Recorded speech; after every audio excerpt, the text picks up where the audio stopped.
three guys, yeah, it would be a boost, but none of them can play DT.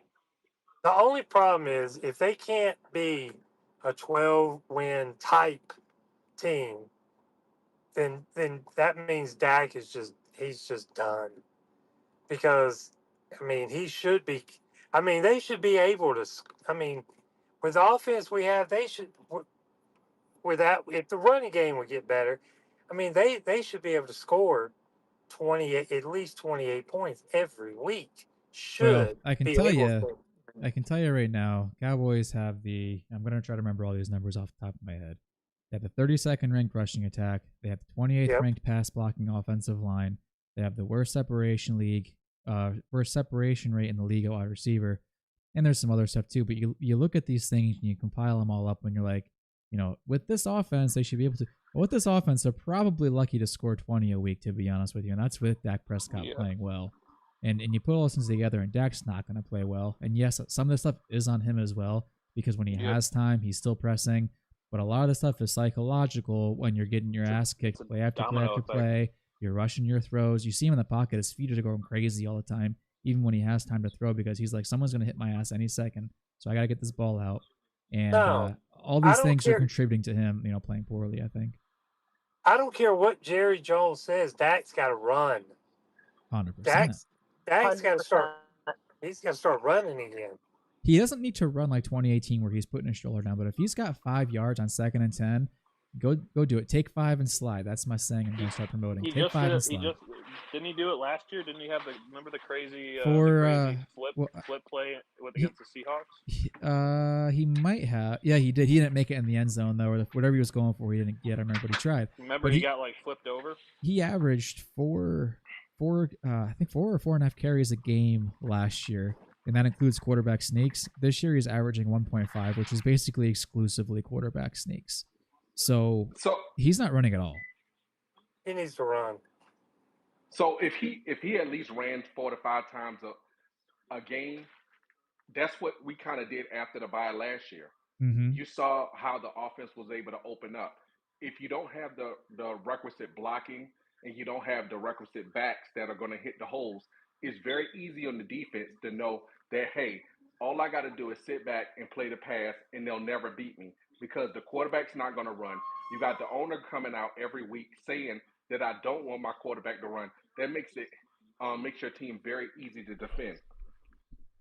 Yeah, I mean, you saw it with Brock Purdy. I told Nick the other day on the phone call here to his show that... Don't not to interrupt you. Dave, I don't think you have to raise your hand right now. We don't have enough. If we get more people in here, we'll go to that. But if you want to jump in at any point, you don't have to raise your hand right now. Thanks, Travis. I'm not looking at the Twitter thing right. I'm trying to set up this live stream, so I appreciate that. Yeah, right after I get done talking, Dave, if you want to jump in, that's cool, bro. Yeah, Nick's not on, or Rob in Vegas is not on, so you can just talk. It'll be on soon. I forget what I was even talking about now. What was I saying? Sorry, my bad. About Dak and running. His exclusively the sneaks.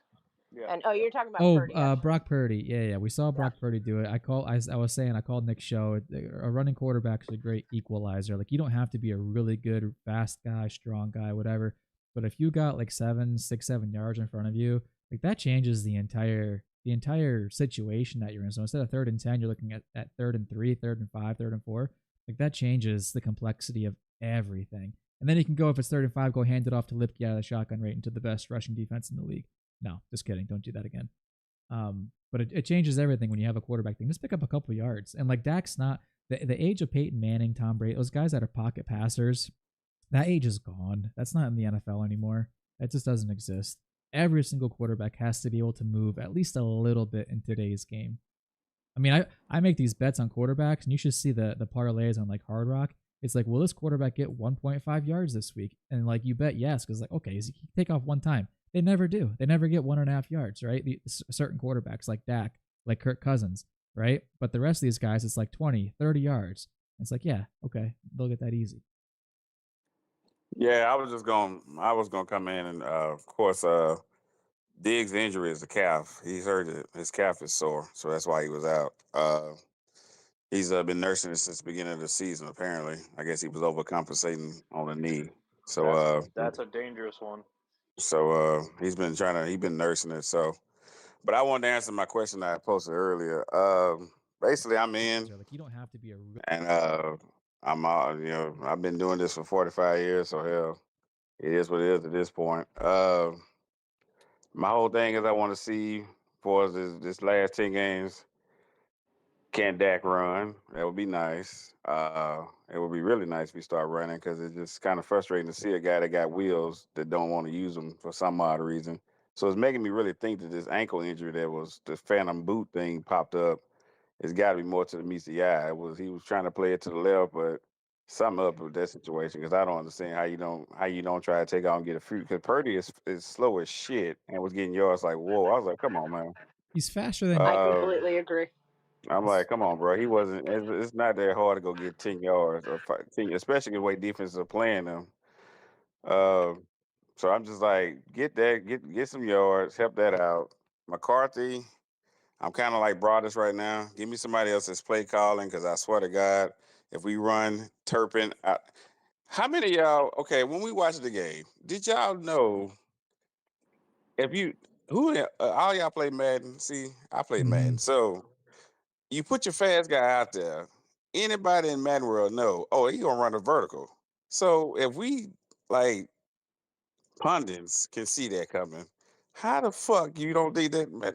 What is that? It's Like, not why would even you that put it's her? not it's not even that they can see it coming, Davion, because it's like because it's this is not it's I heard people like yelling about like he never should have thrown it to him, and like he made the throw.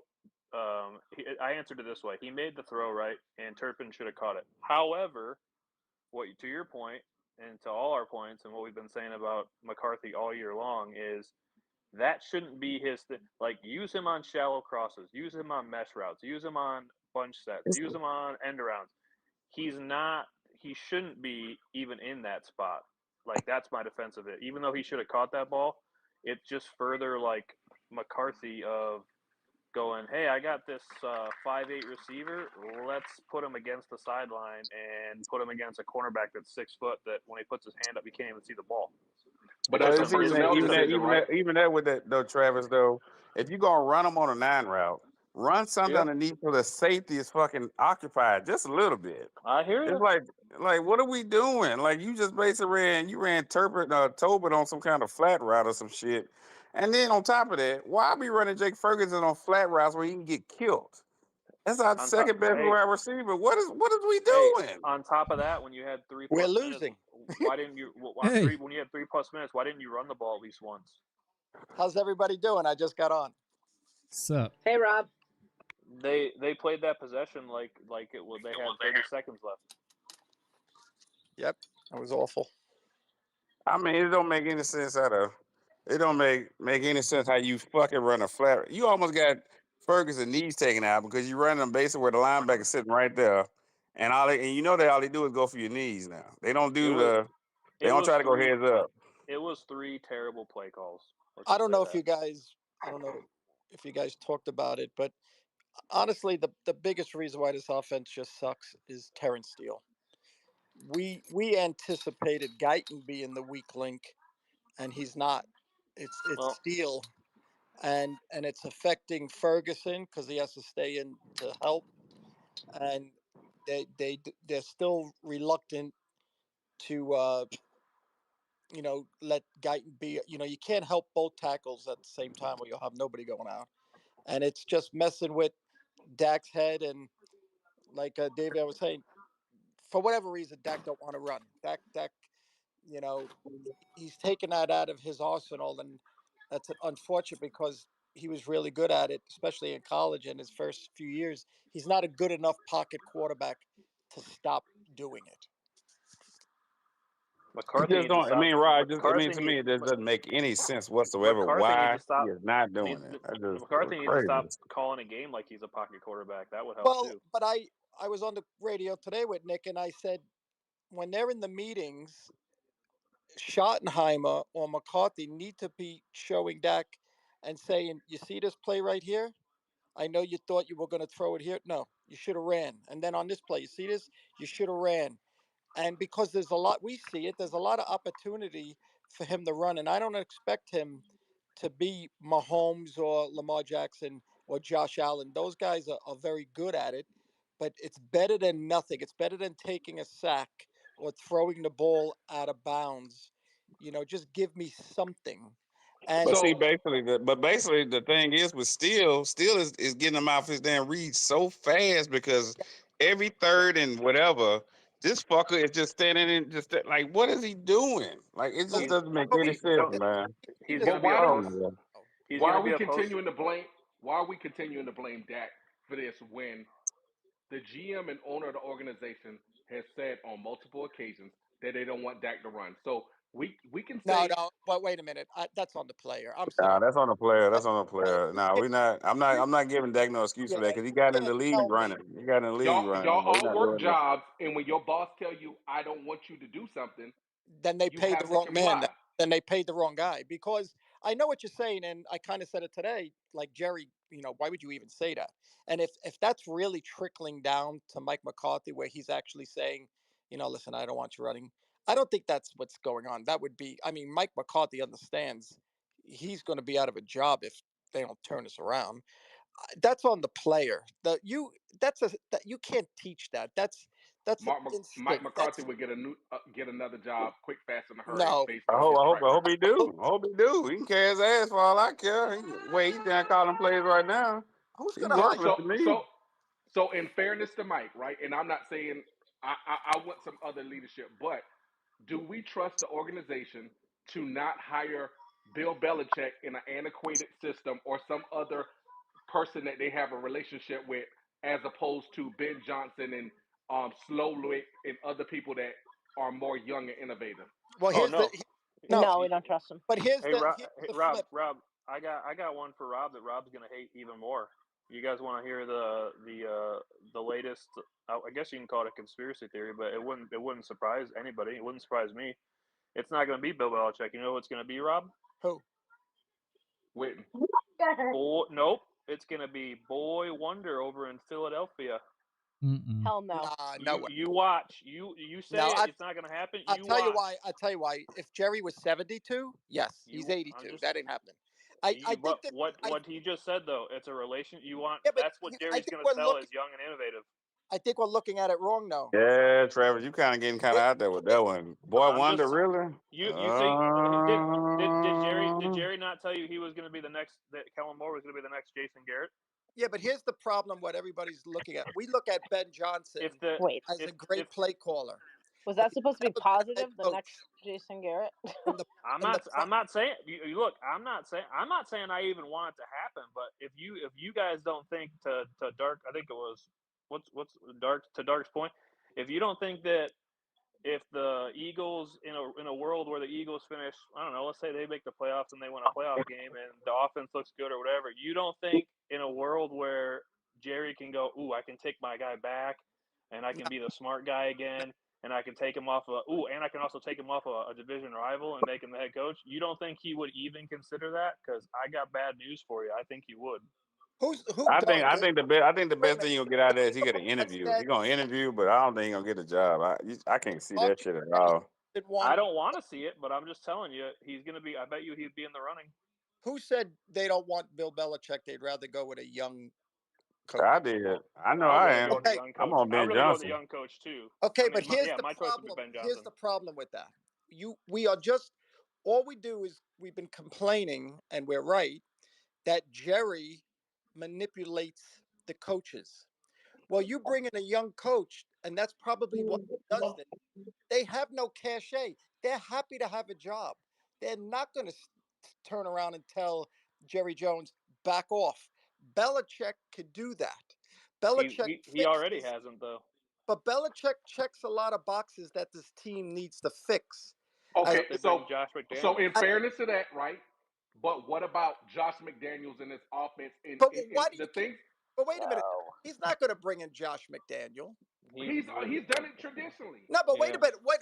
Listen, we already talked about this. I think last week. The first thing I would ask Bill Belichick is who are you bringing in for your OC? And if he tells me Josh McDaniel and he wants to get the band back together, He's out. then I say no. But if he's going to bring in a young guy, let's just say Lincoln Riley gets fired in USC. and he says, I really like around. He's going to be my OC. Shit, that's a great combination. A great defensive coach that could run a 3-4. No better coach for Micah Parsons if you're going to throw $40 million at him. And he's Got the it. only guy that could turn around and tell Jerry, back off. All these other young guys sound good, but Jerry will be more involved with those guys. But when has Bill in his history shown you that he's gonna go against guys that he has a relationship with? He's very much like the Joneses, Well, they where never had to, though. The reason why Robert Kraft is he such a has. great owner is Robert Kraft sat up in the box like most, sipped on his wine and said, "Win me Super Bowls," and he did. Jerry's the only Josh owner. McDaniels left twice, and he brought him right back. Romeo Cromwell, I you name all understand. of his assistants, they go somewhere else, and all he does is lean on the tree that he has not built his tree out and got some young innovative guy from somewhere else that's outside of his tree. Yeah, All but of his coaches also have been never his coaches. unemployed. Bill Belichick. This is the first time Bill Belichick hasn't had a job. One thing about sitting out for a year, he looks around now. He's got time to study and see who he likes. I just don't think he's going to get the band back together because that would make him look bad too.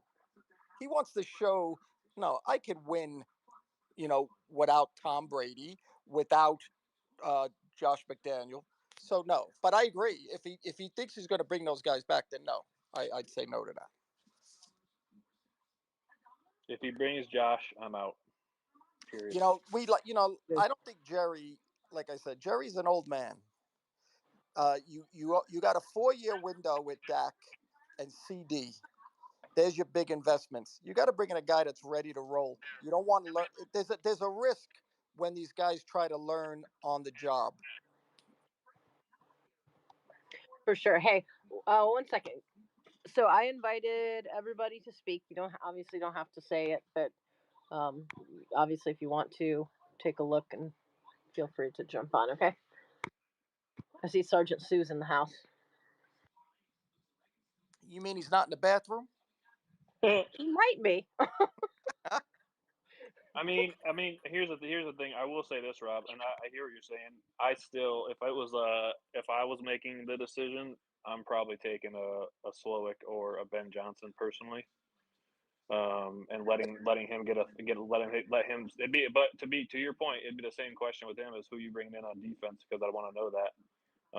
But I think do I think that Jerry would go that route? No, because we don't do progressive things like that. We don't do look no, forward that's things. not We true. do we He's do done no, it. it is. We do look behind things. We do No, he wants he did it with Jason Garrett. Let's face it. He gave Jason Garrett 10 years. That was his boy. Jason Garrett wasn't like what Ben Johnson is right now though. No, but He was never Jason Garrett never had it was never seen as like being able to have the best like play called offense in the league. Let me tell you. Well, he did for a couple years. Jason Garrett was supposedly a very good. Not to the Ben Johnson level. Well, Ben Johnson's only done it for 2 years. Well, I'm just saying. I let's face it. Ben Johnson's the hot girl right now, but he's only done it 2 years, and they haven't won nothing yet. Let's see what happens. But I agree. I like his play quality. Somebody mentioned yesterday it was Keyshawn. He was on with the guy that used to work for the Cowboys, and now he works for Fox. I forget his name. The short Dave Hellman. And it was funny because they were actually talking. It was like they listened to the show, and they were talking how Jerry this, and you know what Keyshawn said. He goes, "How do you know Jerry won't go make a play for Sean McVay from the Rams?" Yeah, that's another one that I would be interested in as well. I would take that. Yeah, absolutely. They're never giving enough draft capital. They No. give up draft capital for players, I totally agree. I totally agree. But Jerry, I said this before. Jerry's only made 2 coaching hires that you said that makes sense. Jimmy Johnson when he bought the team because he needed to get a return, and Bill Parcells when he needed a new stadium.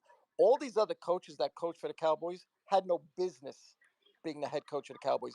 Those were puppets. Chan Gailey, Dave Campo, Jason Garrett, Wade Phillips, Mike McCarthy. These were guys that had no business being the head coach. They should be coaching like a shitty Tampa Bay team back in the day. But no, not the Dallas Cowboys. That was Jerry saying, this is my fantasy team, and I want to be involved. He's desperate now. This is the first year that I remember that the fans have actually turned on Jerry, and over again and said, "Dude, you got to go. You're the problem." We thought he may be the problem, but now fans are realizing you're the problem. The Yeah, fans I were the same agree. way in the 8 and 8 years. Say that again.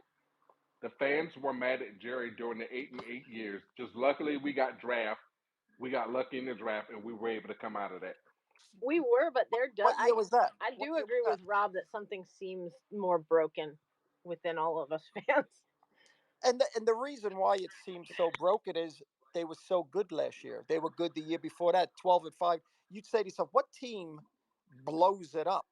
You build on it. You just keep building, especially when you got guys in their primes and you just dropped all this coin on them.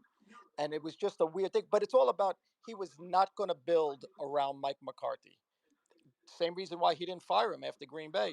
He's petty. He wasn't going to pay him $7 million to sit on the couch. Yep, With, it was a money thing. He said he was under contract. He didn't, like I said, he didn't want to pay 2 coaches. Yeah, and like I said, he basically told Mike McCarthy, do more with less. And he told Dak Prescott the same thing. Exactly. Because Dak beat him out in the deal. But, hey. Well, I don't know if it's so much a vindictive thing. It's so much of it's just that's how they operate. Because I think it's partially I don't know. Vindictive. It's more. Remember it's like, hey, you wanted this money. Okay. Why were they 25th in spending in 2016 when there was nothing to be vindictive about? He doesn't. Well, he still believes to defend the Cowboys is a. Playing for the Cowboys is a privilege. He still believes, and you should take. But that doesn't answer the question. Why did they not spend in 2016? Why were they 25th in spending in 2016? Who was the grudge on them? They don't believe in free agency. They just don't believe it. They want to be smarter. Somebody said something today, and it's true. The reason why they should have never drafted Trey Lance, traded a 4th-round pick for him, is if Shanahan can't get Trey Lance right, nobody can. Nah, that's not true. What do you mean? Yeah. He's never developed. Tell me the one quarterback he's ever developed. Yeah, but that system, look who he had. He had Jimmy Garoppolo. Jimmy Garoppolo never developed a quarterback. Yeah, but wait a minute. Garoppolo's average, went to the Super Bowl. Purdy's quarterback. Went he had Kirk Cousins. No, I'm talking about in San Francisco. I'm talking about his entire career. He's never developed a quarterback.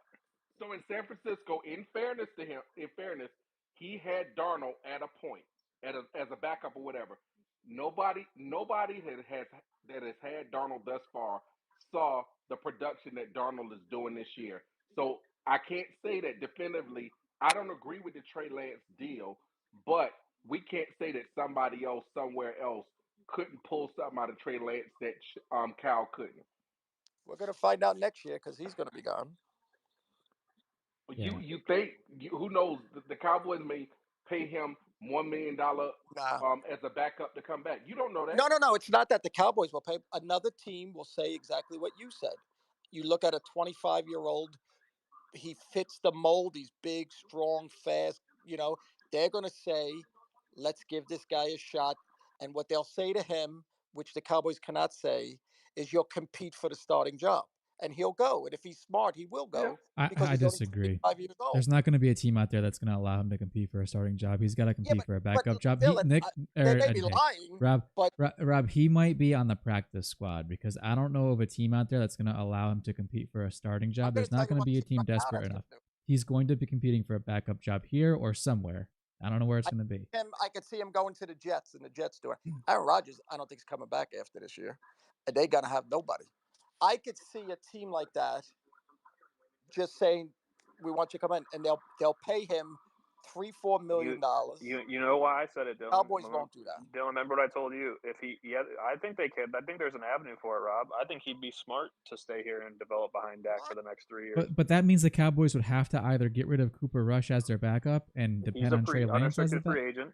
Right. So who would you rather re-sign? Would you rather re-sign? Who's going to command more?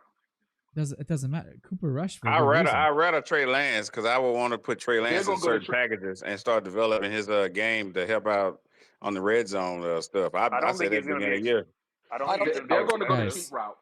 Guys, Davion. I don't think a 25-year-old wants to sit the bench. guys, If he was 30, maybe. But this But kid's so Rob, big, he's not. No one's gonna sign him to be a starter. Dylan's No, right. I didn't. I didn't Nobody's say gonna let him compete. guys, I didn't I don't say a think you starter. understand just how bad he was in preseason. There's not going to be a team. He will be lucky to be able to compete for a second string quarterback job. He will be on That's some. about all they My gonna guess have. is he's going to be on a practice That- squad somewhere in the emergency Yeah, third quarterback every week. They tell these guys you're going to have a chance to compete. It could be bullshit, but he knows damn well he'll never see the field in Dallas for another 4 years. He doesn't have 4 years to sit around. So Yeah, he if does.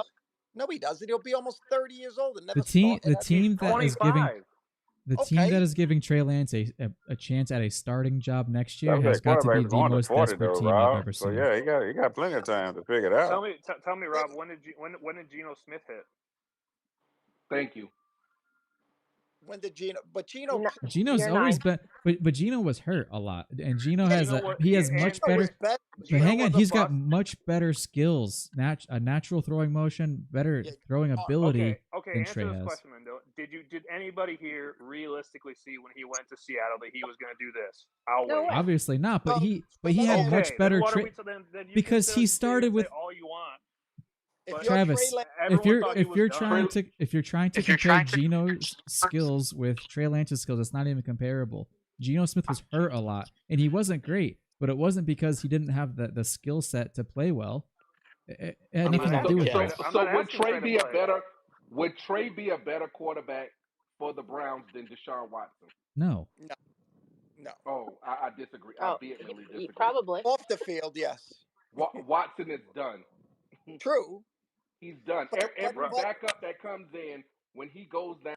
Okay, so there's a perfect example. Let's say you're Trey Lance's father, and he says, "Dad, what do you think I should do? I have the opportunity to go to Cleveland and compete for a starting job, or should I stay in Dallas where I'll never see the field for 4 years? They're going to pay me a little more to go to Cleveland." The father's going to say, "Of course you go to Cleveland because you want to be a starter." That's the difference. But y'all forget. I mean, I know y'all trying to use that example, but y'all do realize Jameis Winston is the quarterback right now, and he's way better than Trey, so he wouldn't even win there. Nobody really wants him. Yeah, no. So, I mean, Jameis not staying. Like Cleveland, the same thing they did with Flacco last year. After the fan base was calling, they don't, because Deshaun makes so much money. They don't want quarterback controversy. You can guarantee that Jameis Winston will not be re-signed there in the offseason because Flacco said but himself that he wanted to stay in Cleveland, but they did not offer him because they knew that they were going to put Deshaun back on the field and the fans were going to be upset because when he got staking it up, and we see that Flacco is playing much better, in his new situation, just like he was last year. That's an organizational decision. There's too many teams out. right. But Dark, you gotta look at we gotta look at it like this, though, Dark. See, I think you're missing some key points here. Deshaun Watson has a torn ACL, so that means he's gonna be gone at least a year, at Yeah. best. At best. So he's not gonna be able to start next season. He's gonna start next season probably on the He has pup. he So has a that torn means Achilles. Jameis Yeah. torn Achilles. Okay, so yeah, Even torn worse. Achilles. So even worse. So he's gonna be gone for at least a year. Start on pup. So he ain't gonna be able to play the first 4 games. So I mean, Jameis gonna go back. And then you saw what Jameis said after they was that post game where he was like, "No, James is simply he's a backup, and Well, he well, rose with that role." see what happens because he's got 10 games to pull a Baker Mayfield. Let's be honest. Baker Mayfield got in, got hot, and now he's making what, 40 million a year? And he's good. He's got 10 games he's auditioning. There's so many teams, the Jets, the Colts, Cleveland, that have no future quarterback right now on The the Raiders. the Raiders. So I'm just saying, Trey Lance Carolina. is not Carolina. He's not going to be here. Maybe the Giants. He's not going to be here. So that's why I was hoping they would trade him, and maybe they will get something. Get anything. Nobody's going to part with. Nobody will part with draft capital. I don't care if it's the 7th round to sign Trey Lance. Somebody might take a flyer in free agency to say maybe this guy can compete for the backup job. I can't see a single team with the tape that he put out this preseason. About 3% of it was good. It was horrible for a guy that's had this many years. I know he's been hurt, but he's had mental reps. He's had some physical reps. He's played in some games. For a guy that's been in the league this long, that should know better by now, his tape was horrible. So I just don't see any team giving him a chance at a starting position. Like, what are we talking Rob, about? Rob, you gotta let that trade thing go. There's no one traded for Trey, man. It's not even happening, Well, man. I don't think they'll trade for him either because they know he's just going to walk. But if they want to just say, hey, we'll give you a sixth. Oh, no way. And you bet Not a the six. only thing you get is a 7th rounder about 8 years from now, in the year 2035, maybe somebody will There give you a you go. 7th rounder. That's Yeah, But better. Davion, you mentioned maybe next year him sitting on the bench and doing some packages, red zone, all that. Somebody called into a few people have called into the show and mentioned just why don't you just do it now? Because if he gets injured, if Dak gets injured, you can still put Cooper Rush in, long term. Does anyone else think when I first heard it, I was like, nah, we don't need to see Lance. But with the way Dak is not running, because I agree with I think it was Dark who said, or maybe it was you, Davion, I don't remember now, but somebody said, you think that ankle thing is a thing from the summer. If he's not going to run, why don't we just have Trey in there? The roster. The reason why we can't do it because he's an emergency quarterback. So when he come in, Cooper can't come in. So they will have to make him the second quarterback and Cooper the emergency they quarterback. they can carry three quarterbacks. And you can sacrifice one game for that. But you've already sacrificed a player on special teams by elevating Dalvin Cook, all right, and having Zeke active at the same time. So you lost the special team spot there, and then on top of that, you're now gonna pull up Lance, who's not gonna play special teams. So that's another special team spot you sacrificed. At a certain point, you can't do that anymore. And I'm sorry that if my $60 million quarterback can't get the job done, I'm not bringing in a third quarterback to go and make up the deficit. So I don't think that they're saying that you're sacrificing a roster spot, because you're making Cooper Rush inactive. He'll be the emergency quarterback, just like Pittsburgh has been doing when Russell is now playing. They put Fields back at the third. He's not the backup. He's the third quarterback. So they got So what happens when Dak gets hurt? You're going to have Trey Lance in the game playing quarterback at that point. For one game, Trey fake an injury at that point. You would. Yeah. You would at that point. He would just be the quarterback for the rest of the game. Yeah. Why would you take out a $60 million quarterback to put in a guy that you guys just said can't be a starter? No. We're not asking him to do that. This is a package. He's being No, you can't do it because you know what's going to happen in the media. If he goes inside the 10 and all of a sudden starts to look good, they'll destroy Dallas. If the Cowboys, but look, guys, it doesn't matter at this point. At this point, it's all guns up. It's last season for all the whole coaching staff. Do something. As fans, we don't give a shit.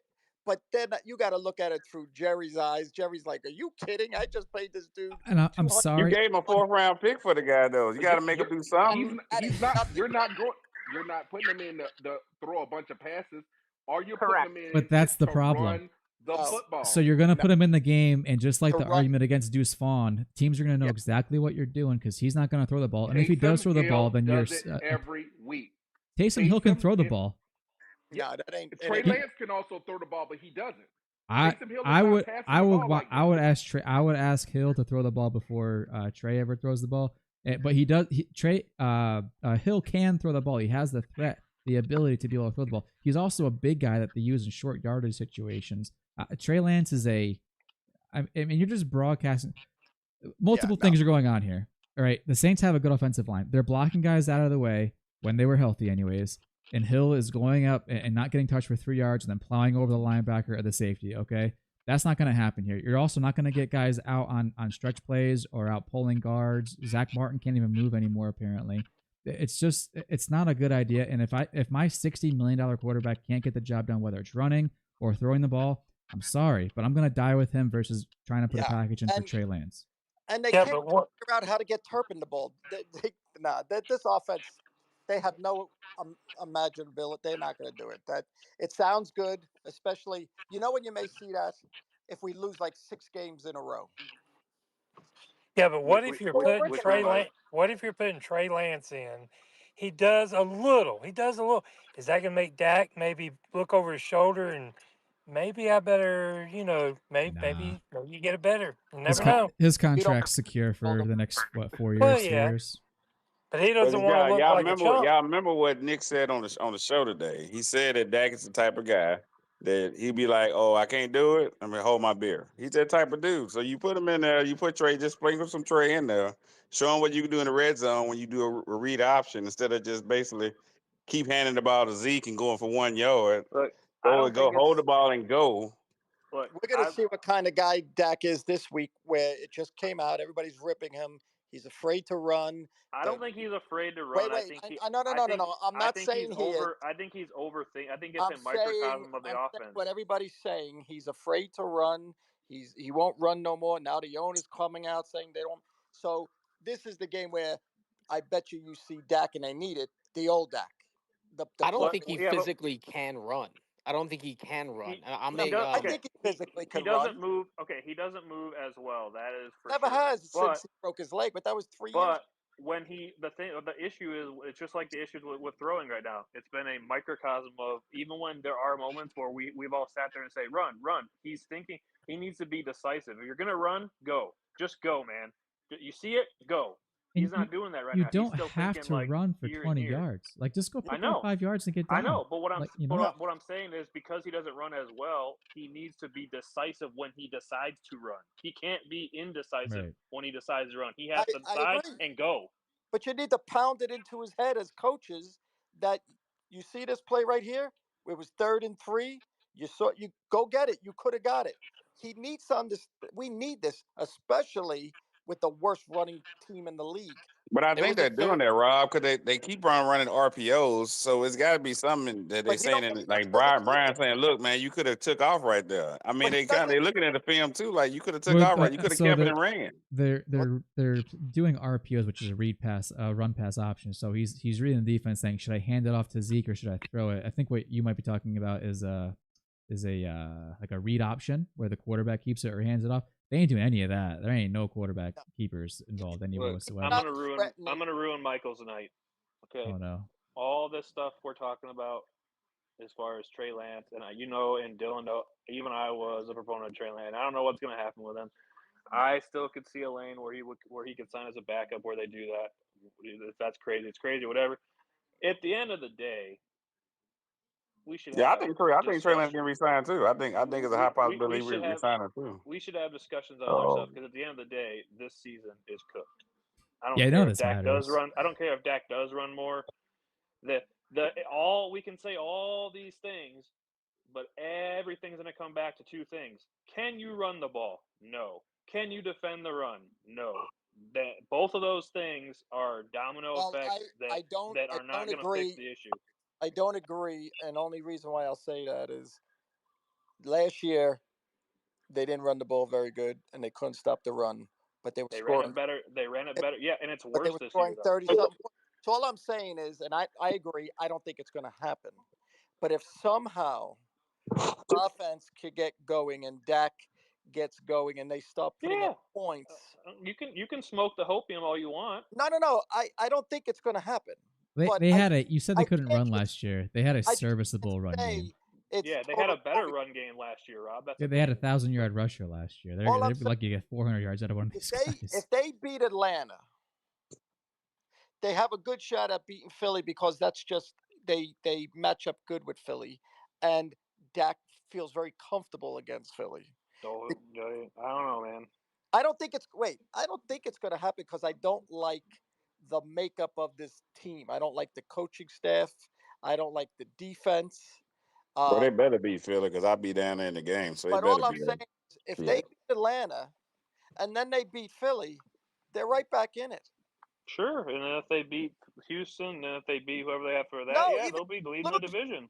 No, you have to beat the two NFC teams first. If you beat Atlanta and you beat Philly, you could lose to the Texans. Okay, do you think they're going to beat Atlanta and Philadelphia back to back?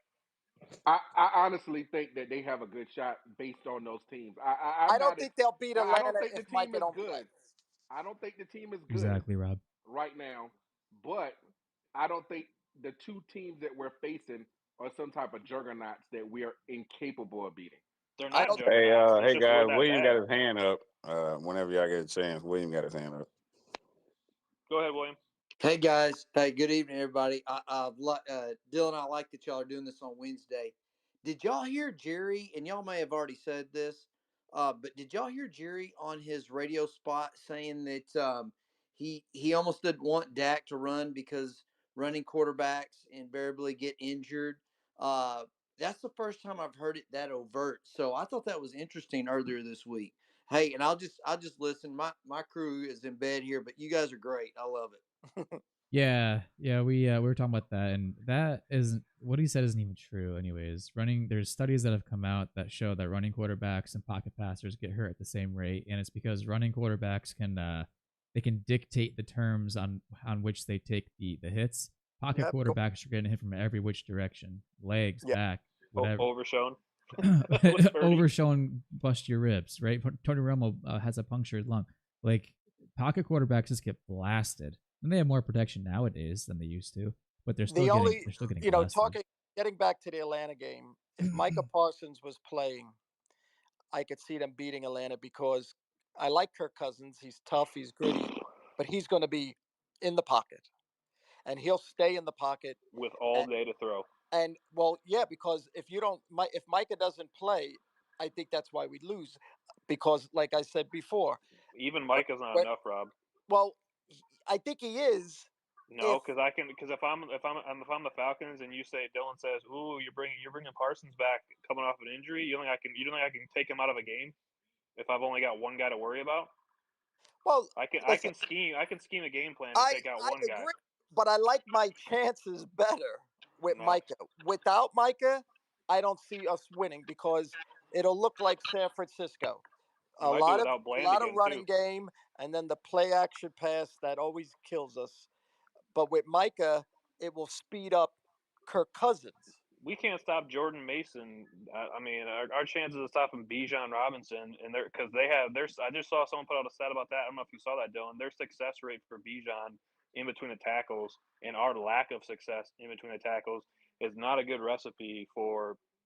I'm looking at a picture of Mazu Smith right now, 119 out of 119 PFF. Yeah, if you want to win either of these two games, you're going to have to completely stop Bijan Robinson and Saquon Barkley. And I have zero faith Robinson in that. Is you got to get a lead. We got to score points. And have we done that? No. But I'm not saying what we've done. I'm saying what we have to do. They'd have to score points, get a lead. And we'll take the ball first, and we'll kick a field goal, which Dylan will love, and then Atlanta will come down, and they'll march down the field, and they'll score a touchdown, and we'll be down. Rob, I'm with you. And I know Nick is like irritated every time we talk about that on Storyline. But I'm so sick of that dude taking the ball first and not doing shit with it. It's a desperation move. It's literally the only stop play doing it. It's not worked all year. Stop taking the ball. What's the alternative? If we just said that either way, it's the little Giants thing. But wait a minute. We take the ball from you and ram it down your throats, or we kick off and we score. It's either way. Okay, but it's not either way because now the best part of this team, even though it's not good right now, is the offense. There's more talent on the offense. Really? Did you watch the first half against San Fran? Travis, I'm not saying they're great. Who was the better unit against San Fran the first half?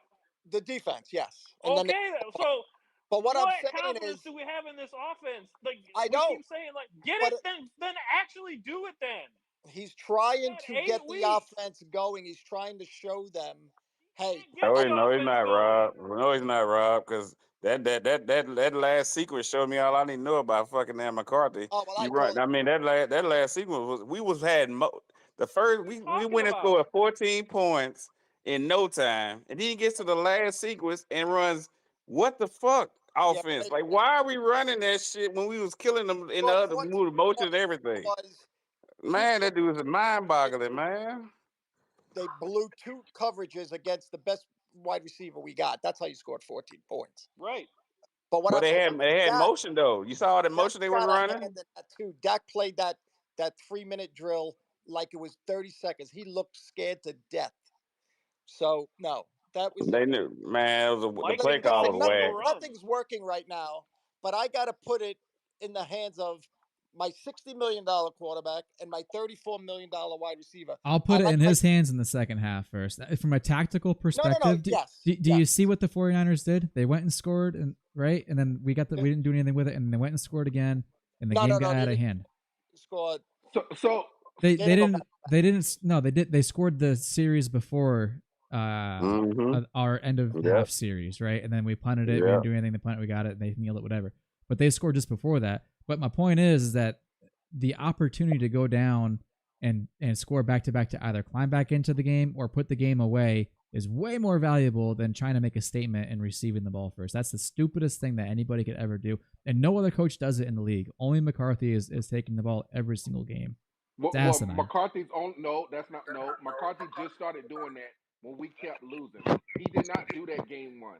He didn't do that. You got to. He's done it the majority of the games this year, and he's done it in previous games and other seasons as well. I think the first season he's done that. He has, but he's doing it more, yeah. Because but He's again, doing it.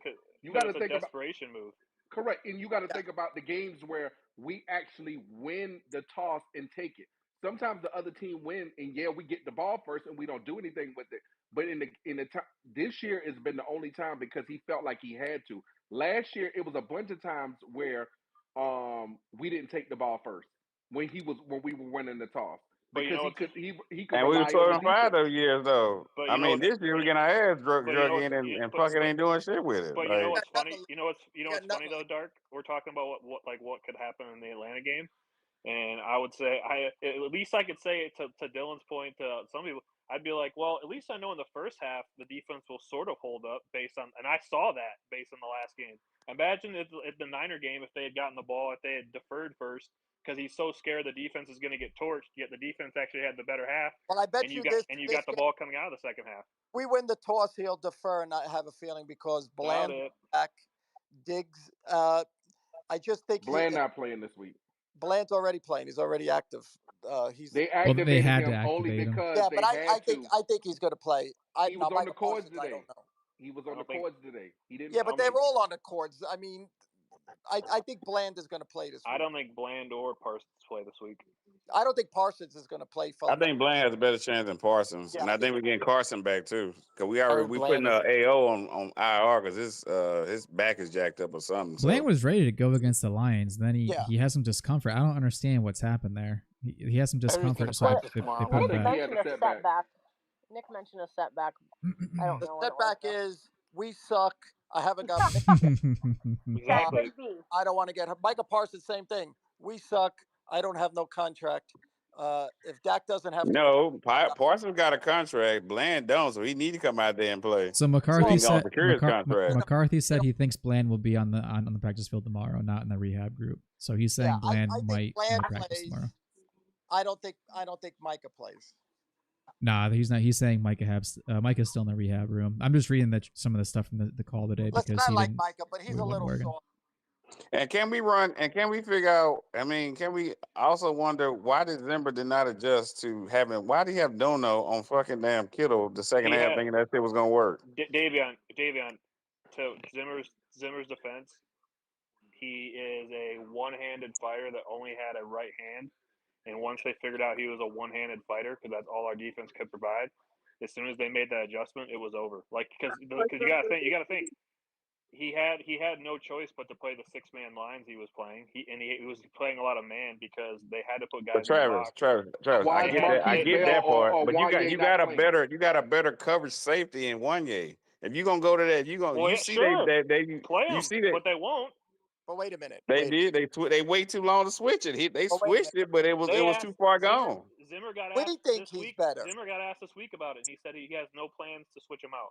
That's what I'm saying. Oh my God, he can't. We got Cal Pitts. That dude's like 6'6". Oh shit, this gonna be. Oh boy. Maybe Wanye Thomas is doing what's right in practice. No, it's just that they like. Wait a minute. How could you say no? We're not. We see it as fans, and but you got to say to yourself, they're playing the money. Why ain't they playing this guy? They're playing the money. Because the people. But what do you mean playing the money? I listen to the people that watch practice, Donovan don't and make they say the same money. thing. Like if you listen to Jesse, you listen to Nate, you listen to Brian, and different people that watch practice or get the ability, they are befuddled as well. They keep saying that they're playing the money. They're saying What that money? these other What Donovan money? makes $7 million a year. That's No, he why. doesn't. Yes, he does. Yes, he Yes, does. he does. He I makes thought 7. Dylan pulled it up. I don't think he's making that. They gave Donovan a deal and they gave Hooker a deal. I don't think he's Heck. making $7 million a year. Making more than you think. Donovan's cap hit in 2024 is 7.3, 2025 is 8.6, and then he's got a void Say year. it, Rob. So. Oh my God, I cannot believe they gave him that much. He is a bum. No, he's not a bum.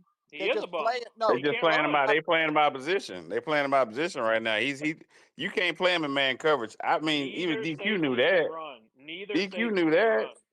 I know. Oh Neither man. safety can run.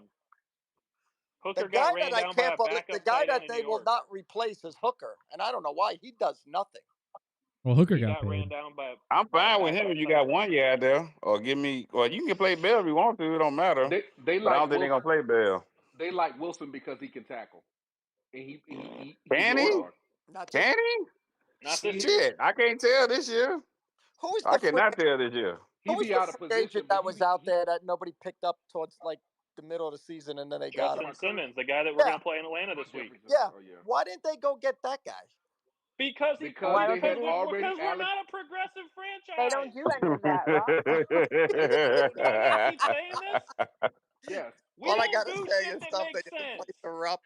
And if We they don't Rob, you felt do knew like shit they damn well that asking already, makes that question. sense. You already knew that answer that for that question. You didn't ask that shit. You just did. You are just trolling like a mother. You ain't got to troll us like that, He's man. on the You kind of opposing shit. team that we're about to play, and watch him get 2 picks. Listen, we're gonna beat Atlanta. We playing Kirk Cousins, guys. If we can't beat Atlanta, then I'm like, come on, man. Somebody need to be some head need to Atlanta's a roll. good team, bro. Somebody got to go, Wait. man. Atlanta's a good They've been team. playing well. I mean, I don't understand everyone dogging Atlanta while we're over here playing like dog shit. I'm Yeah, not. no, they dogging look Atlanta. way I think better than Atlanta's us. better. But this is how this team goes. This team will win a Not this game. year. Well, this team will win a game, and then they'll be like, "Oh, see, we got a shot." You know, I don't know. I just can't see this team losing 5 in a row. I just can't. That's called hopium. You hear that? Well, of course, every week is that. Every week is hope. I mean, y'all forget. We beat Kirk Cousins when he's 13-0 with the Vikings. It's possible. It ain't like it's just like Kirk Cousins just some. He's a statue in the pocket. It's not about even Kirk with our Cousins. damn sorry ass pass rush, we can get to him. It's not about Kirk Cousins. We can't get to him. Overshown. You 4 saw what Overshown did to touchdowns Purdy, which I still don't say how Purdy held on to that ball. We got run over Man. for 223 yards last week, and everybody forgets it, and they're like, Brock Purdy beat you. And we didn't get beat by Brock Purdy. He took what was there because the ground game was so good. It's going to be the same thing in Atlanta. They got Bijan Robinson, one of the best backs and dynamic players in the league. And Kirk Cousins might go throw 4 touchdowns, but he's not going to be the reason we lost. We're going to lose because it's going to be 180 plus rushing yards against us. Yep. I'd put money on it being over 180 rushing yards Yep. any day of the week. If we lose, it's because we can't stop the run. We can't stop the run. What are you saying? That's what I'm saying. What do you mean if we can't? We can't stop the run. Wait a minute. Last week, let's face it, in the first half, if we were all in the same room, we would have all looked at each other and said, "Holy shit! It's only 10. We only gave up 6 points." Yep. The problem is the offense sucked. Did absolutely nothing. So if we could play defense like we did against San Francisco in the first half, but they could score some touchdowns, and we get like a 13-point lead or 14 points. Sounds nice, Rob. I know. Now you put more pressure on Kirk Cousins. I like my chances. So I agree. I don't like our chances against Carolina. Well, oh come on! You on some bullshit with that one. How's Atlanta's offensive line? Does anybody know if they're good or not? They're one of the better bunches actually. I'll tell you their PFF rankings right now. Great. Browder said they got two guys that most of them gave 3 sacks. The guard that we was gonna get over Mozzie is one of them. Jake Matthews. Lindstrom they just paid. He's their center. He's pretty good. Yeah, they got a solid line. It's not gonna. I mean, but if we had Michael, we could probably cause some damage. But I don't know if Michael gonna play. Yeah, I don't So think our D line's gonna do much, get No, much pressure throughout. I don't care if I'm Atlanta. Bring Parsons. Cool. We can stop one guy. So the Falcons have the 21st ranked pass block defense, which will be the best this week against Dallas because we got no pass rushers, and then run blocking. They are the 5th best run blocking offensive line. So we are. That's what I'm saying. We got to Yeah, we're not winning this one. Sorry. I mean, guys, we can run that 6-man line that we did last week. I mean, it's not like I said, it's not impossible. I think we got a chance. I think we got a chance of anything to at least. Just got to right. I mean, we got a chance. I mean, you can buy a lottery ticket. You got a chance. Yeah, but the problem is, Davion, and it's not Zimmer's fault. There's no counter. He has no other counter to go to though when you play those 6-man line because you got to play Atlanta with those weapons. Well, we got Bland plays. It frees him up to probably and Diggs is hurt. Yeah, but he's gonna play. He's just bitching out right now. That's a calf, man. That's not a. He'll play. He'll play. Okay. He'll play. Oh, I already know. I know Diggs is playing. He's just nursing. Okay, cool. He might be slowed. Hey, we're gonna lock down both these wide receivers. Cool. We're gonna run the ball down your throats. Good luck. You know, you're starting to sound like you don't have any faith in this team. I don't. I don't. Summer. Let's call there you go.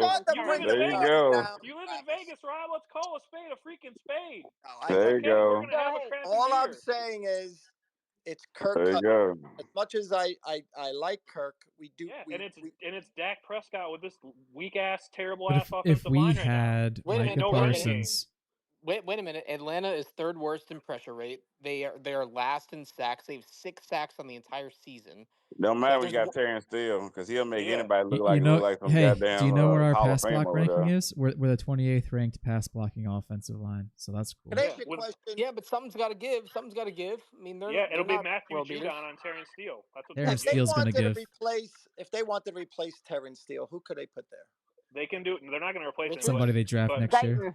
He's going to be right now. Rob, he's going to be a post 1 June cut, by the way. No. Let's say right now, this game, they said, you know what? Let's go. I go with let's go, Nathan Thomas. I just need to try it. I want to see something else than get burned on 3rd down every time. The only thing that would make sense would be Guyton, and then you kick Smith out, and then you put in Bass. No, they're not gonna move the pieces around. We're set with the offensive line. What about Richards? No, they're not gonna do anything with the offensive line. They think Richards a guard, so no, they're not gonna do that. And even Josh Ball is like a guard at this point, right? Offensive line set, guys. They're not going to change the it. offensive line is set. Listen, I said it at the time last year, especially after we let. I actually had some type of faith that they were going to do it, but they disappointed me just like everybody else. But I thought they were going to at least try to get some guys like David Bakhtiari and other older players, especially after they let all of the guys go. Like I thought that it was going to be after the draft, they were going to sign some veterans to kind of shore up the team in some of these spots. So I was hoping if, our offensive line failed, we would have had somebody like Bakhtiari or somebody to be able to put in there. But that's not going to happen. This team doesn't go for contingency plans. They go for we like our guys. They typically we're not progressive. They no. In fairness, in all of the other years, even though we weren't spending big money in free agency, we were going and getting around the margins and at least filling all the spots. The only person that we brought in was Kendricks, and everybody else was our guys. They were so terrified. And that's it. We didn't get any outside players. They were so terrified that Dak wasn't going to sign his contract, and then the cap would have been torched if he didn't sign and get extended at that point. And that's why they didn't do anything this season. Dark, if that's you saying that, that's my thing. Is if in this if you're smoking the same thing Rob's smoking and we somehow make a playoff run, what do we think? I'm not. What do we think is going to change? What do we think is going to change if they somehow? Because you know what the front office and Jerry. Well, you guys don't. Rob, you don't know anything. See, we know what we're doing. We don't have to. Here's the difference, agency? Travis. We don't need free agency. Here's the difference that I'm going to rely on. Listen, they keep. Go ahead. I'm sorry. They got so much money to play with this next offseason, more than I've ever seen them have since I've been playing around with the cap numbers in this team. If they don't do something, this is the ultimatum. If they don't do something this offseason with free agent and overpay for a couple of positions like defensive tackle or something they really need, if they don't do it now, we can just stop talking about it because they'll never ever do it. The new coach Belichick is going to make them do it. I really wish you'd stop trolling with that. I really wish you would stop. You've been trolling this like for the last few weeks. I'm sick of this shit. Stop fucking saying Brilla Belichick. I'm going to watch the Golden Knights and watch a winner play right now. I'll talk to you guys tomorrow. All right, Rob. All right. Bye. I don't know. It's I don't know, man. It's not even the thing. The thing is, I can say that, and I can say that comfortably that I'm calling a spade, Dylan, and everybody, because I'm still gonna watch the games, but I'm just like, we can sit here and say bring a cornerback back and bring this guy and bring Cooks back. Are they gonna help you address if you got a house and the house has foundation issues? What the fuck does it matter if I paint the new color on the wall? Well, it'll look nice at least. Cool. Listen, and it may fall off the foundation, like whatever. Like these two issues are not getting fixed this year. We can call a spade. It sucks. This team had their opportunity the last 3 years. They didn't do anything. To expect them to do something this year is beyond crazy. You put money on that about them making a move for help. I've been saying it, that if you guys are expecting help, they got who they have right now. And they're going to ride with this, and it's going to ride into the dirt. And it should ride into the dirt because that's how they set it up. Listen, they're not going to fix the run defense. The run defense has been shot since Anderson ran all over us in like 2018 or whatever off of the couch for the Rams throughout the playoffs. It's been broken since before then. And year after year after year, they have not. Now they're going to say, well, we drafted Mozzie, but it's been premium guys like the New York Giants. Their organization for some reason draft well at DT. If you look at a lot of the premium DTs that are around the league, whether it's the guy in Cleveland, the guy that's in Minnesota, so forth and so on, and plus the guy they have now, they typically do that well. Why, when they get free agents that come from that organization, why have we not stolen one of those guys? Because I really believe that had we had a strong DT over the past couple of years, we probably get over the hump. But they have not fixed. They have not spent the resources to fix DT throughout these years. Technically, we did get a Giants guy. His name is Jordan Phillips. I'm just saying, technically, even though he's terrible, we did get a Giants guy. The way to fix the damn run defense is fucking go score. Score every time. Run it up. Get some scores on the board, and they'll stop the run defense right there. But that's how we were doing. It wasn't doing it for us. The way to fix the run defense is go to a 3-4. I'm convinced. Well, they ain't gonna do that. It's too late in the game for that. I'm not saying this year. I'm saying, whenever I say stuff, Davion, from this point forward, it is stuff that I'm thinking of after the season. During the season, they ain't gonna do that. I hear what you were saying earlier, though, Travis. I hear what you're saying earlier. Like, you'll still watch the games, you'll root for the team. Like, we wait way too long for this season to start just to be like, I'm not gonna watch any of this. Like, we're gonna hope for the best, right? But like, our heads are telling us like this thing's over, man. It was over probably before the last game started. After the Lions game, this thing was over. But like, I'm still gonna root for the team. I'm gonna hope. I'm gonna find reasons to be hopeful. Try to be glass half full. My glass is about 10% full at this point. I can't even fill it halfway.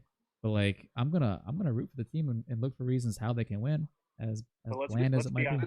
The team is going to win 8-9 games in just like it's just going to be middle of the road. We're not going to be sorry enough to when we get the premium draft pick. We're going to be a middle of the road team, and that is absolutely what I'm not hoping. So that's why I'm hoping for. If my hoping is 6-11, and there's a chance of that too, by the way. Yeah, well, McCarthy keep calling play like that inconsistent ass have been doing. We headed for 6-11. He called and play like he been doing. And not maximizing these skill sets of these players we got, the ones we got now. Players don't have a lot of skill sets. Yeah. What would change now is my question. Hey, when does Cooks come back? They can activate him probably next week, I think. Activate for a 21 day practice window. I know he wasn't having a good season, earlier on, but now he's had all this time off, and I think he was injured that whole time. They'll keep having him run hitches and curls. No, but he can do, that one drag route across the field. I don't know. He got cooking last year. The earliest he can return is But against the Irene, Eagles. they won't even run Turpin on shit like that. So I don't even know Which why. I don't. I mean, that I I don't don't even know get either. that. I'm like, that's his best. That'd be his best route, running drags and across the field because he got the speed. But Yep. for some strange reason, we don't run him on that route. I'm like, but we run him on 9s against the damn top cornerback over there. We do that though. Expect him to catch over the shoulder. Dylan and everybody, I wanted to ask Rob this because he disagreed with me because he gave me the size thing again with Overshown. But I'm telling you, after that play that he made on Purdy where he should have fumbled the ball, I'm telling you, I'm convinced that if they go to a 3-4, I'm putting that dude opposite Micah Parsons. What's with quarterbacks not dropping the ball when they get destroyed in the back by our? Well, that's a whole different topic. I mean, what is that? Don't bring that up. That's a trigger. Don't do it. Don't go down that road. That's a trigger. Don't do it. No, listen. To be honest, if we went to 3-4, it's not Overshown needs to stay in the middle. You put Sam Williams on the other side. Put him and Micah on. I don't trust. I don't. You mean injured, suspended Sam, who I don't trust at all, as far as I can kick.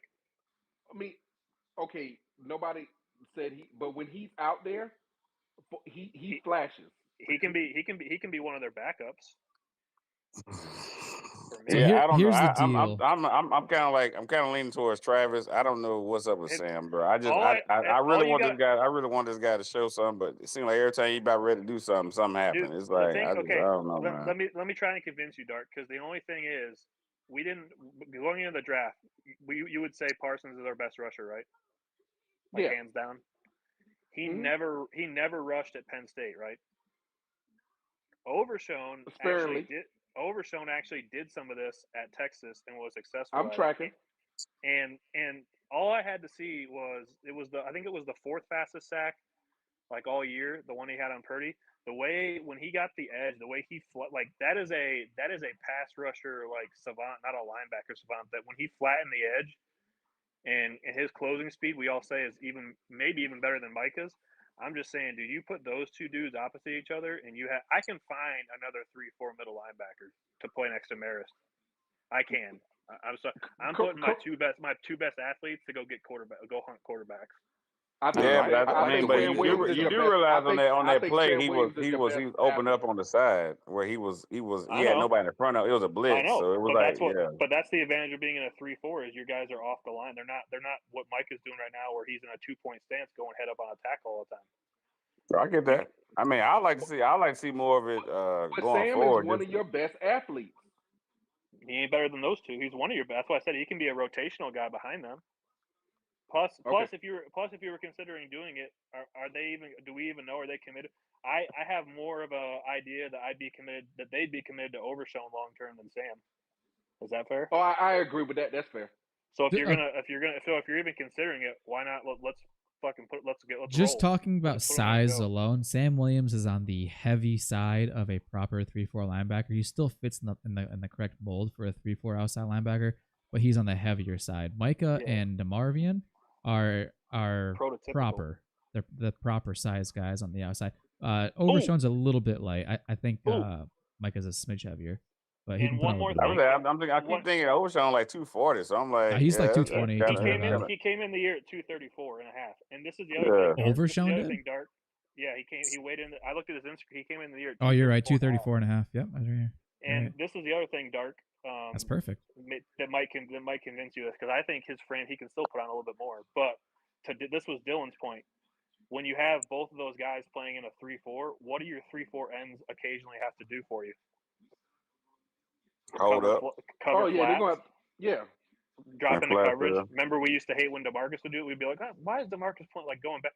But these two guys covering flats and stuff like that, flashing, that was Dylan's point, and that was a good point.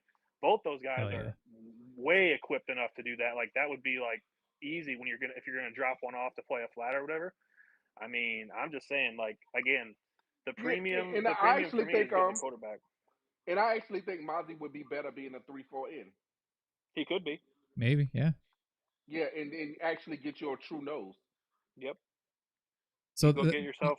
The they would scouts have the to scouts were in Kentucky. they'd have to invest heavily though, and I don't know how many proper 3-4 defensive down defensive linemen they actually have on the roster. Well, they don't have any defensive linemen really on the roster. Golston. Golston, right? Golston. Probably Mozzie. I think you're onto something with Mozzie playing. You can make Osa. You can make Osa. I think Osa's out at that point. Osa's better at 3. He's a better 3 tech. You got to remember the reason this would work. Dark is because you're not. This is D-Law's last year. I'm not saying. He's I'm gone. not counting it. He's gone. So you don't have to pay him. They haven't paid. Remember, they could have paid Osa already. They haven't paid him for a reason. I don't think he can't. Could he do it? Yeah, but he's not going to do that because he's best in a 4-man under tackle. Like he has to be an under tackle in a 4-man line. Like he is not the kind of guy that's gonna hold. You need those ends, Mozzie size, or even like your prototypical 5 techniques are 290, 300, 300 plus sometimes. You go look. I did a lot of looking at what Pittsburgh has, what the Ravens play with. Travis Jones, who was a nose guard coming out in the draft, is playing one of their end spots. He's 330 pounds. So I'm getting, if I'm doing this, I'm getting, to your point, like a Deion Walker from Kentucky, who the Cowboys scouts were already at his game last weekend. I'm sure they've looked at him. He's 6'6", 345. You plop him in the middle. There's plenty of 5 techs. Adam Gotsis that played it in Denver. There's Raekwon Davis, who the Cowboys were considering getting last year, that could play 5 tech, who's playing 5 tech backup with the Colts. There are plenty of guys. And the other thing is, like, getting guys in the draft, you don't have to spend premium picks to get 5 techs in the draft. So it's tailor made for the Cowboys to be cheap because that's what 5 techs are. They're not pass rushers. They're just supposed to take up gaps, right? So yeah, I think it makes way too much sense to do. And like, I just know, could we draft somebody else or could it be Sam? Sure, but like, man, when you see that, like what Overshown flashes as an edge guy and having the ability to do it, I mean, I would say now you're talking about like good luck with scheming against Overshown and Parsons outside. Go ahead, slide whatever way you want to slide. Go ahead, go nuts. Yeah. Yeah, I think we got to go 3-4. It just makes the most sense. You're going to invest all this capital into Micah and potentially Overshown in just a couple of years if he keeps playing the way he's playing. So you're going to invest all that capital. Those are probably going to be your 2 best players on defense for their foreseeable future, and that's even taking into consideration if they keep playing and they've already paid Trayvon. I think those 2 guys are the most special of special players on defense that you have. So you got to do what they do best, and you got to make that investment in them as far as the personnel around them goes. The only wrench I'll throw into this, and then I'll let you go, is the only one that doesn't make sense that I've thought about and I forgot about is that doesn't fit this would be Nealand. Oh yeah. They just went. He doesn't. They would he have doesn't, to. They would try to put some. Yeah, they would try to put some weight on him and try to. That's what they would try to do, just like they did with other players in the past. Well, they'll just try to put some weight on him and make him into something that they could use. Yeah, he's 270, so I mean 275, 270. Yeah, he'd have to be. I mean, he'd have to be like 285. Well, he's either he could also lose weight and play as a stand-up 3-4. I don't know how well he could do that. No, I mean, I don't want him on the outside. I don't know. That's not a bad one. Dylan, if he lost a little bit, he'd be. I bet you it would be easier for him to lose than gain. He would need to lose 10 to 15 pounds. Yeah, or he would probably need to put on about 20 pounds. I like that better. And then you have Sam and Nealand as backups. Rotational guys. Now I don't like Nealand having to cover and do other things on the outside like that. Not cover. No, you're not going to like him covering, but I can tell you this: I don't like him taking 2 linemen on at the same time. I don't like. Now that you said that about Nealand, I don't like either one of those propositions with Nealand. I don't know what you do with him. That's what I'm saying. He's the only one that doesn't. He's the only one that I thought about doing. I was like, oh damn it, he's the only one that doesn't fit. He's gonna end up like Tyron Crawford, where he's like back and forth, snip, snap, snip, snap. I mean, if you got a good defensive coordinator, just make it work. I like the 3-4-2 because I mean that's one of my favorite defenses to run when I'm playing Madden. But I think that's the best play. That's the best play to get Micah really unlocked, and we can see the best of Micah because you get him basically standing up and going around the edges. That makes him a whole lot more dangerous and then he ain't got to do all this. Where he Then can he got to actually face the double use team as much. where he can Yeah, actually use his quickness, right? right. Listen, It's like ridiculous. You finna pay this dude $37 million a year. You better go and put him in, maximize his skill set and quit playing around with it. Because if I you got want, I generational want, talent, I want to I see want it. I want Brian Flores. I don't. I actually don't want them to He runs actually the 4-3 hire. though, and he's a defensive coordinator. You want him to be the head coach? I know. Yeah, I want him as a head coach. I don't want an offensive head coach. I don't. I want one of those other guys to be like a young guy to be an offensive coordinator. But like how everybody's clamoring for now. Now I would, if I could get Ben and Salah together, I'll take that.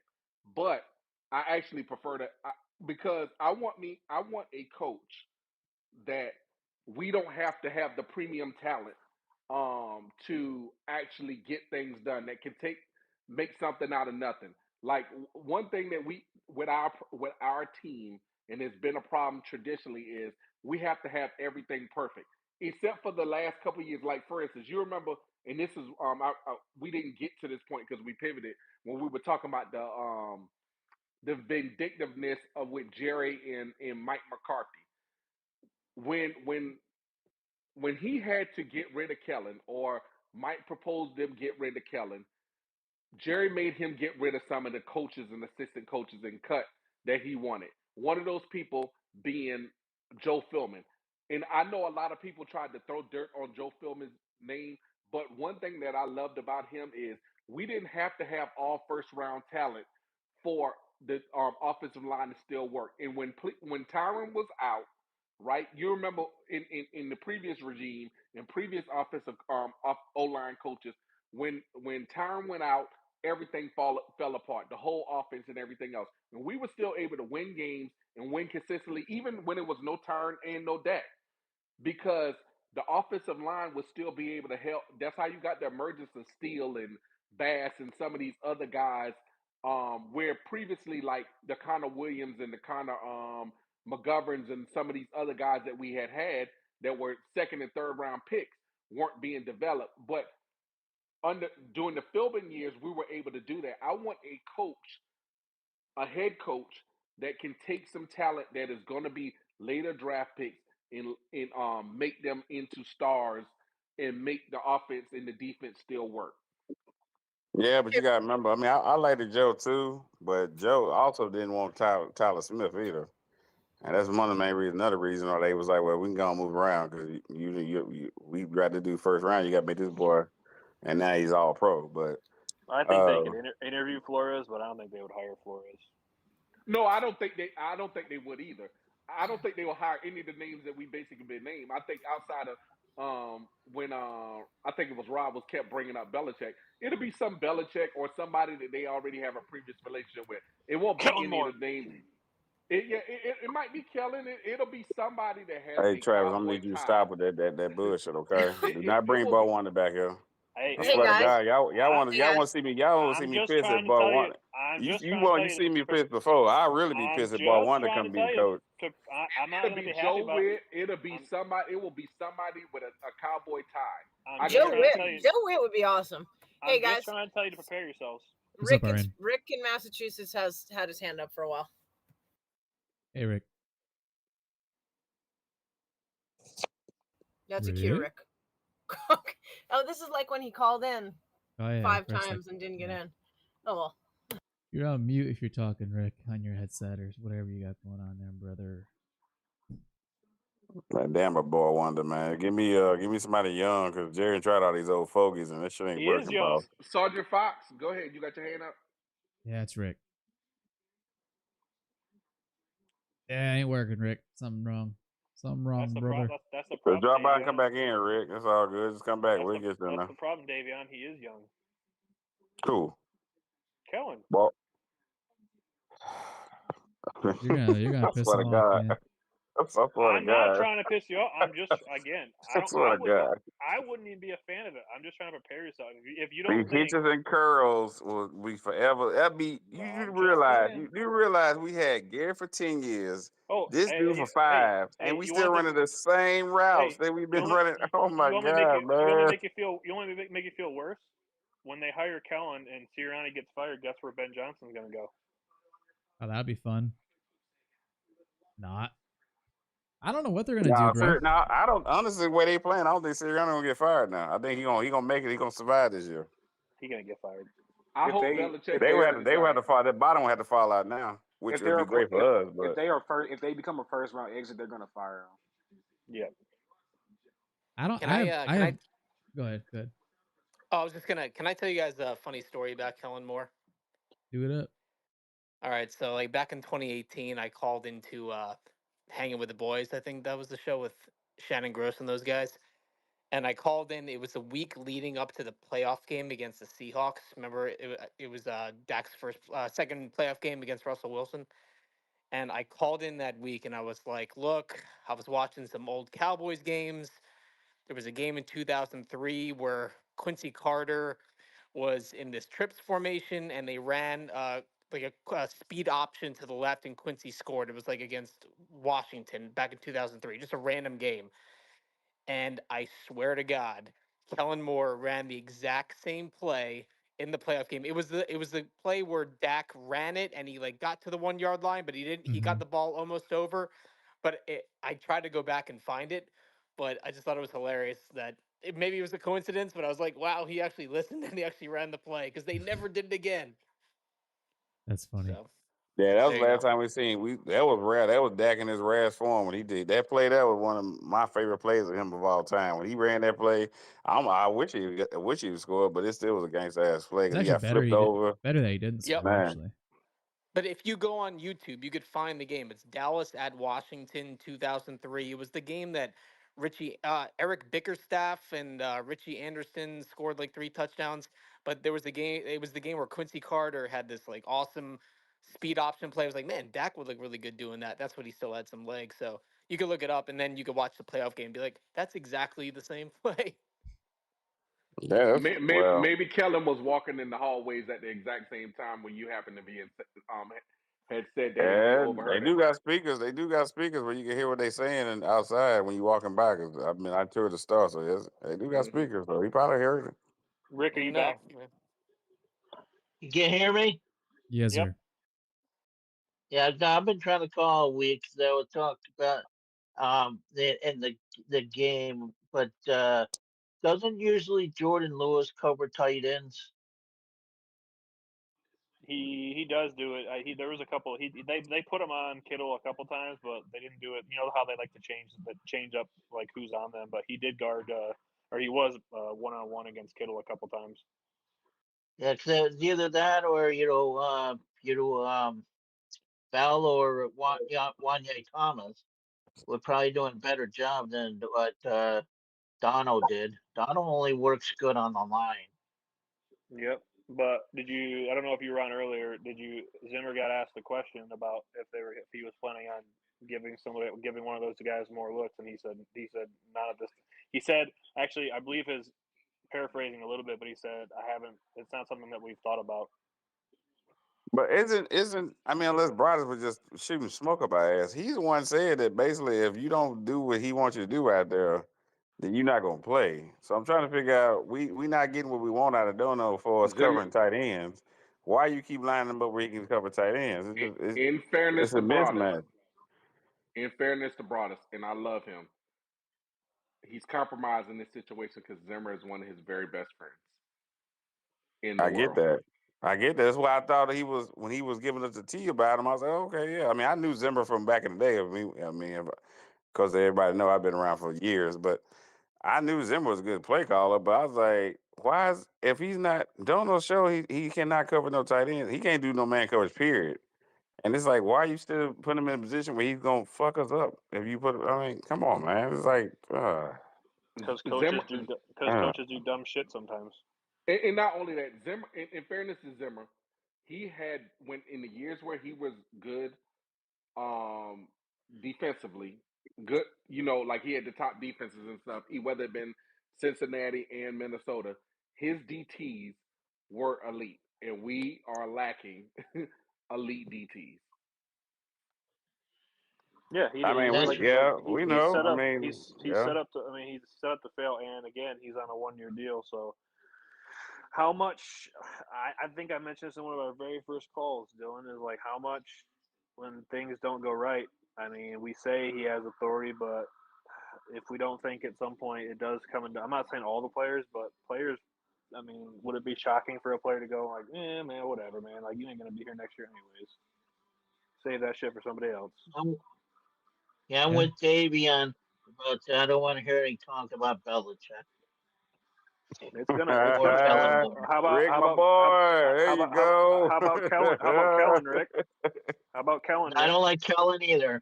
Well, That's guess what I'm talking about. I got bad news for you. You think they're not gonna? Do you think they're gonna interview one of them or both of them? Because I bet you they interview both.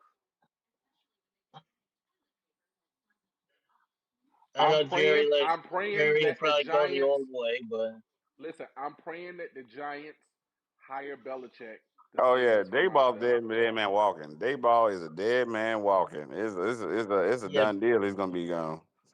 So yeah, Belichick will I go pray to the that happens. Giants. Send him back home. Let him go to the Giants, and hopefully Philly does enough to where they keep their staff and let Kellen stay there, or Kellen finds a job somewhere else. Kellen's Nah, not Philly coming does back enough. here. Kellen gonna stay there. I don't think they're gonna make any moves because I think Philly gonna be all right. I think if they get blown out in the first round again, then yeah, I might be right. They might blow the whole thing up. But It's gonna be funny when Dan Quinn's the only remaining coach after this year in the NFC East. yeah, it's pretty wild. I think that's a turn of events. I don't. Well, I mean, it's good for them. I mean, they finally found them a quarterback. We can't be beating on them that demo.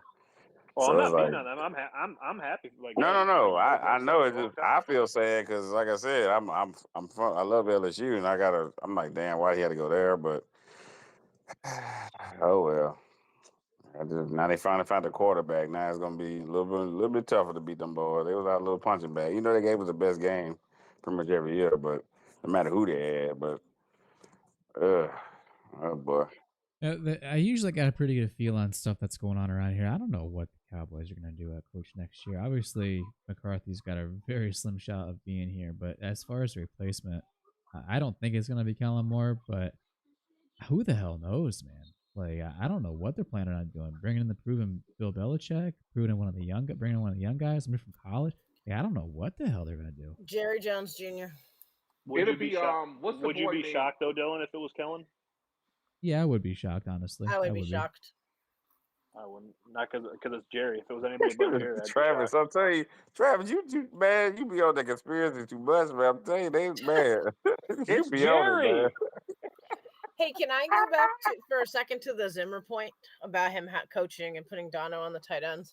I mean, I'd like to say that it's because of how hamstrung he is at defensive end right now, right? Like, because I could see Overshone doing a little bit of that, but you can't when you need him to be your pass rusher, right? So I do think he has a little bit of a personnel problem. Now, why Wanye and why Marquise Bell, who played linebacker all of last year, can't do this? I don't get, but Well, But we've seen. it's always a compromise in this though. You can just run it on third down. You don't even have to do it all. You can have Dono still start, but on third down, take him off the field and let Wanye chase the tight end around because we got 6'6", 4.3 speed coming this week, and you thought Kittle was a problem. Yeah, Jesus, I'm telling y'all. man. If they have Dono on Kyle Pitts, it's gonna be a long, long day. Kyle Pitts is finally coming into his Hey, own too with a good quarterback. what about Cuomo? I don't know what the deal is with McQuama. I think I asked that on one of the spaces to Nick. I'm like, why does he never get on the field? How is he? Because I counted. I think he was like the 7th cornerback when you He got got on through. he played last week though. He was they only had 4 cornerbacks they carried, so he got Yeah. reps last week. Well, that's what I mean. You have to get down to that for him to show up. You know, that's crazy. That's this now. You're just echoing the points of this team over the years. They don't make a trade for a safety over the last couple of years for a cornerback the last couple of years. They don't want to play. They so desperately badly carry Nashawn Wright all year, and then when their cornerback gets hurt, they don't want to play him, so they sacrifice their whole defense to keep Gilmore in the game. We do this all the time.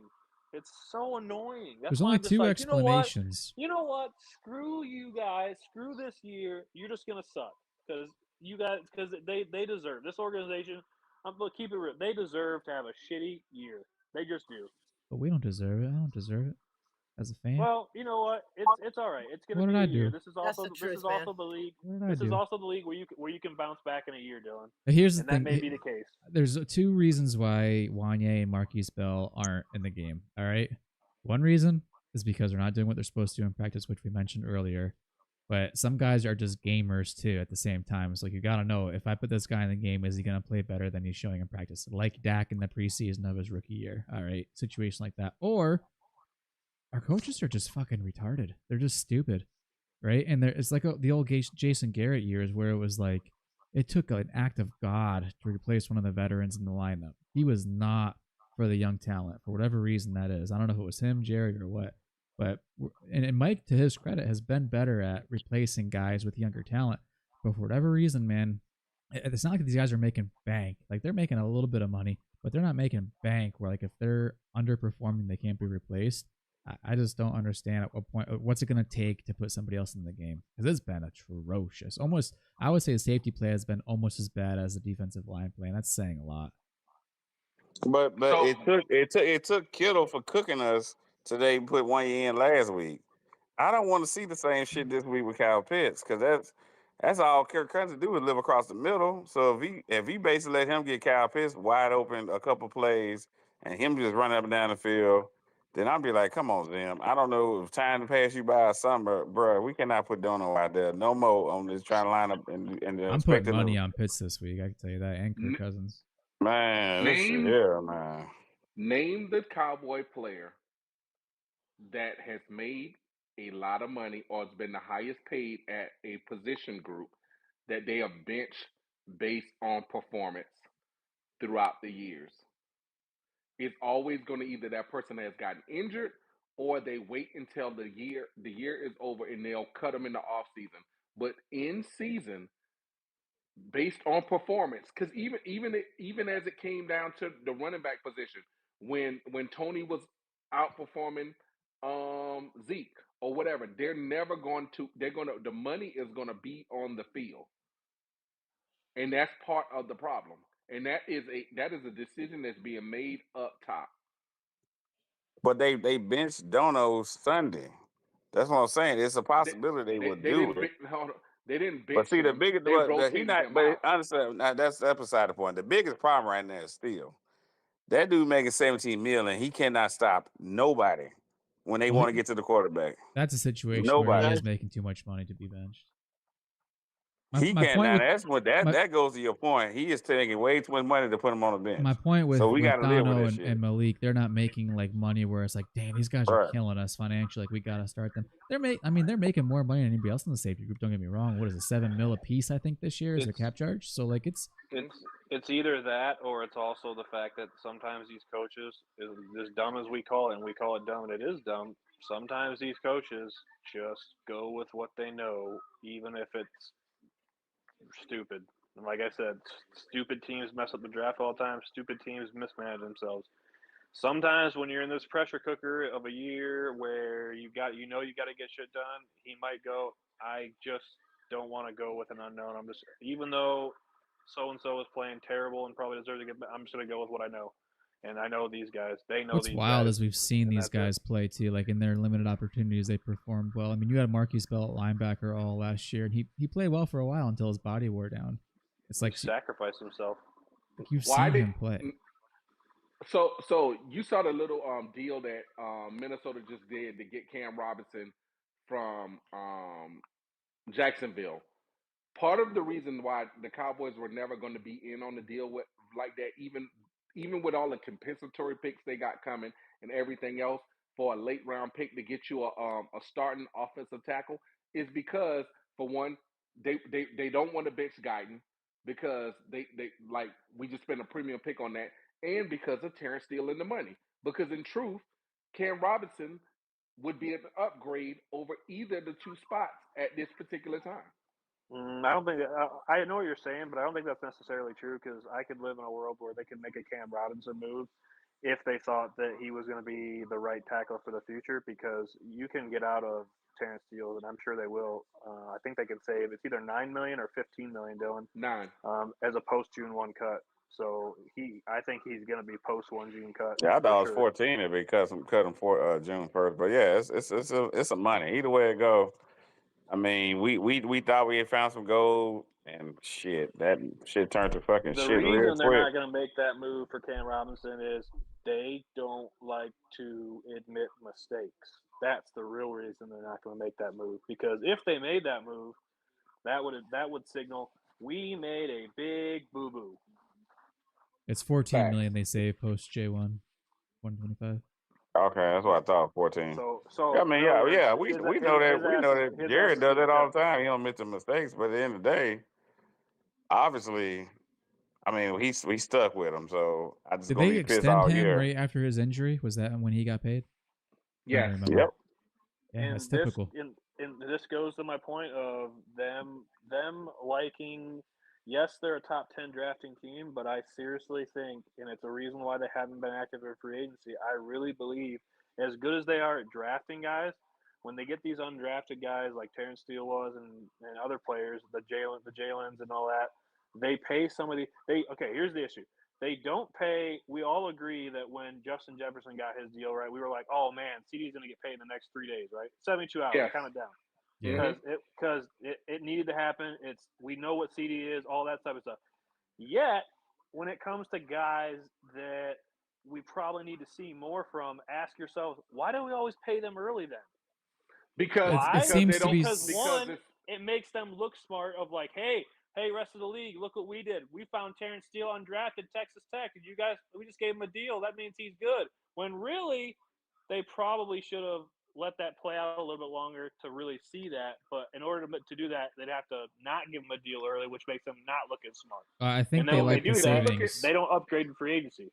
If you look at all of the bad deals that they've consistently done, like the what's the boy Jalen Smith and all of these guys, is because those guys are not commanding the top of the market. They will make a deal if they feel because like Steven likes he'll do those early deals because they feel like they win the deal.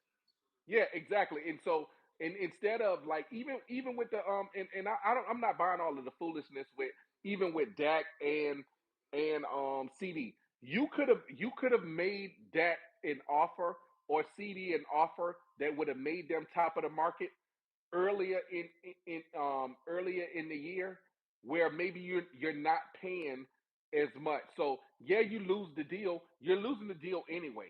Like especially with Dak because he held all of the cards. Like so what? Maybe you sign him for 58 if you did that in March, and you don't look so bad. You don't let every other quarterback in the league, Tua and all of these other guys, get deals after the fact, and come behind him and get deals. And what's the boy in Jacksonville and all of these other things. All of these other receivers that got paid throughout the offseason, even before Jefferson, when St. Brown and I think Brown got a new deal from Philly and all of these other guys. They knew what the numbers were. They didn't have to wait till the last week. And even Jerry touted the whole thing with CD that he didn't really want him to come to camp. Well, you saw the difference in him not coming to camp. Because to be honest, had he came to camp and let's say hypothetically he catch 2 or 3 of those mishaps on touchdowns, maybe you have at least another win or 2 in the bank right now. Yeah, but the thing with Dak, I mean, aside from CD, we knew what CD was gonna be. The thing with Dak is, and me, Dylan, and Travis went around in circles on this. I believe there was more his agent. His agent was waiting till Burrow signed his deal, Lawrence signed his deal, Tua signed their deal. Burrow He signed his waited deal all the last deals to year. get signed, so he wanted to be the last one to the table to get to trump all them. He was bound and determined to be the last guy to deal to get the deal done. I think the Cowboys offered that dude money all through the off season, and his agent said no, no, no, no, no. They was waiting till people get their deal signed before they come. They want to be the last one at the table so he can be the highest paid for I guess whoever next up to sign. Which I don't think nobody's up now because pretty much all the deals are done unless Mahomes do another remix. But other than that. Burrow So I signed think his deal September. Like Burrow signed his deal similar to how Dak did this year. Before the first game last year, Burrow signed his deal for $55 million a year. So all of the rest of those guys, the Tuas and all of those, Dak knew he wasn't on the playing field with them. There was no other quarterback that was signed in between this time and the off season, unless somebody can correct me, that was on the tier that Dak is in the league. yeah, correct. But the thing was, he still wanted to wait till everybody get their deal signed. They want to be the last person at the table so he can get what he got was $60 million. Because I was always like, man, Apparently, I the can't see holdup that was get 60. the length. I think they were on 60. I probably agreed there for a long ass time. On average, 60 average a year. I think the difference was one team wanted 5 years, one team wanted 3 years, and they settled on 4 years at the end of the day. I think that was the argument for probably several weeks at that point, at least from what I understand of the situation. Yeah. That could be the truth too. I mean, I'm not tripping about that, but the thing is with Dak is and with CD, the CD deal should have been done. Now, I would go to bat and believe and go ride with you on that one. I don't know what the fuck was the hold up with CD deal. You knew what it was gonna come down to, and it was like just get that shit done. It shouldn't have took because that basically fucked us off to start off the year because he was not nowhere near on the same page with Dak. The The only first thing that game we makes finally got to sense to see. me on CD's deal is they were putting all their eggs and trying to get this Dak deal done because that was that was preventing them from doing anything, signing anybody. Because if they didn't get that deal done, they were boned next year on the salary cap. I'm assuming they put a lot more effort into getting Dak done than CD, and then they had to get CD done kind of at the last minute there to make sure he was there in time. I don't think they foresaw that Dak situation going the way it went. I don't think this is and I'm gonna go ahead and I'm gonna prep everybody else because I know this is not going to happen. We're talking about the cap room that they should have this off season, right? And yes, we're carrying over 20 something million or whatever, and there'll be some other ones.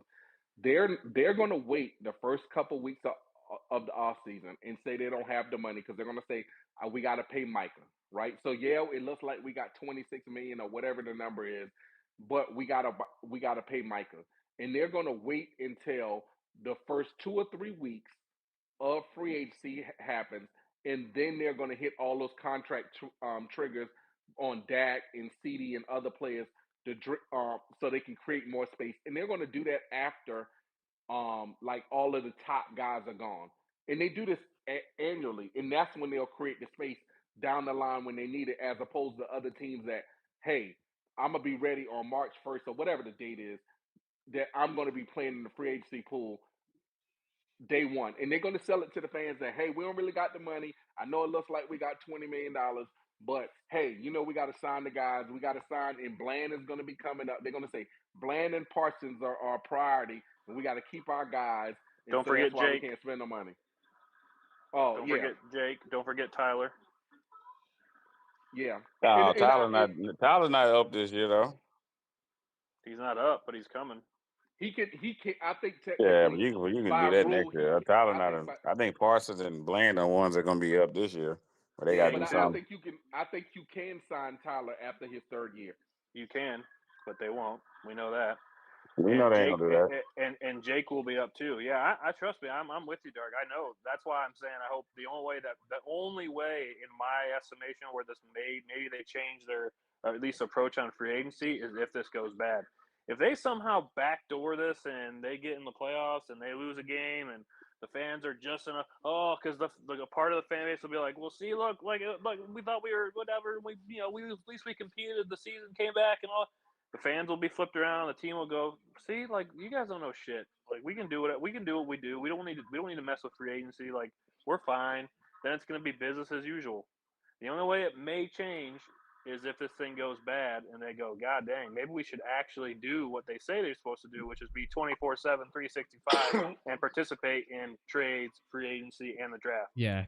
Can I give you my opinion? And there's just for no reason whatsoever than just a gut feeling. So don't take this serious at all, what I'm about to say.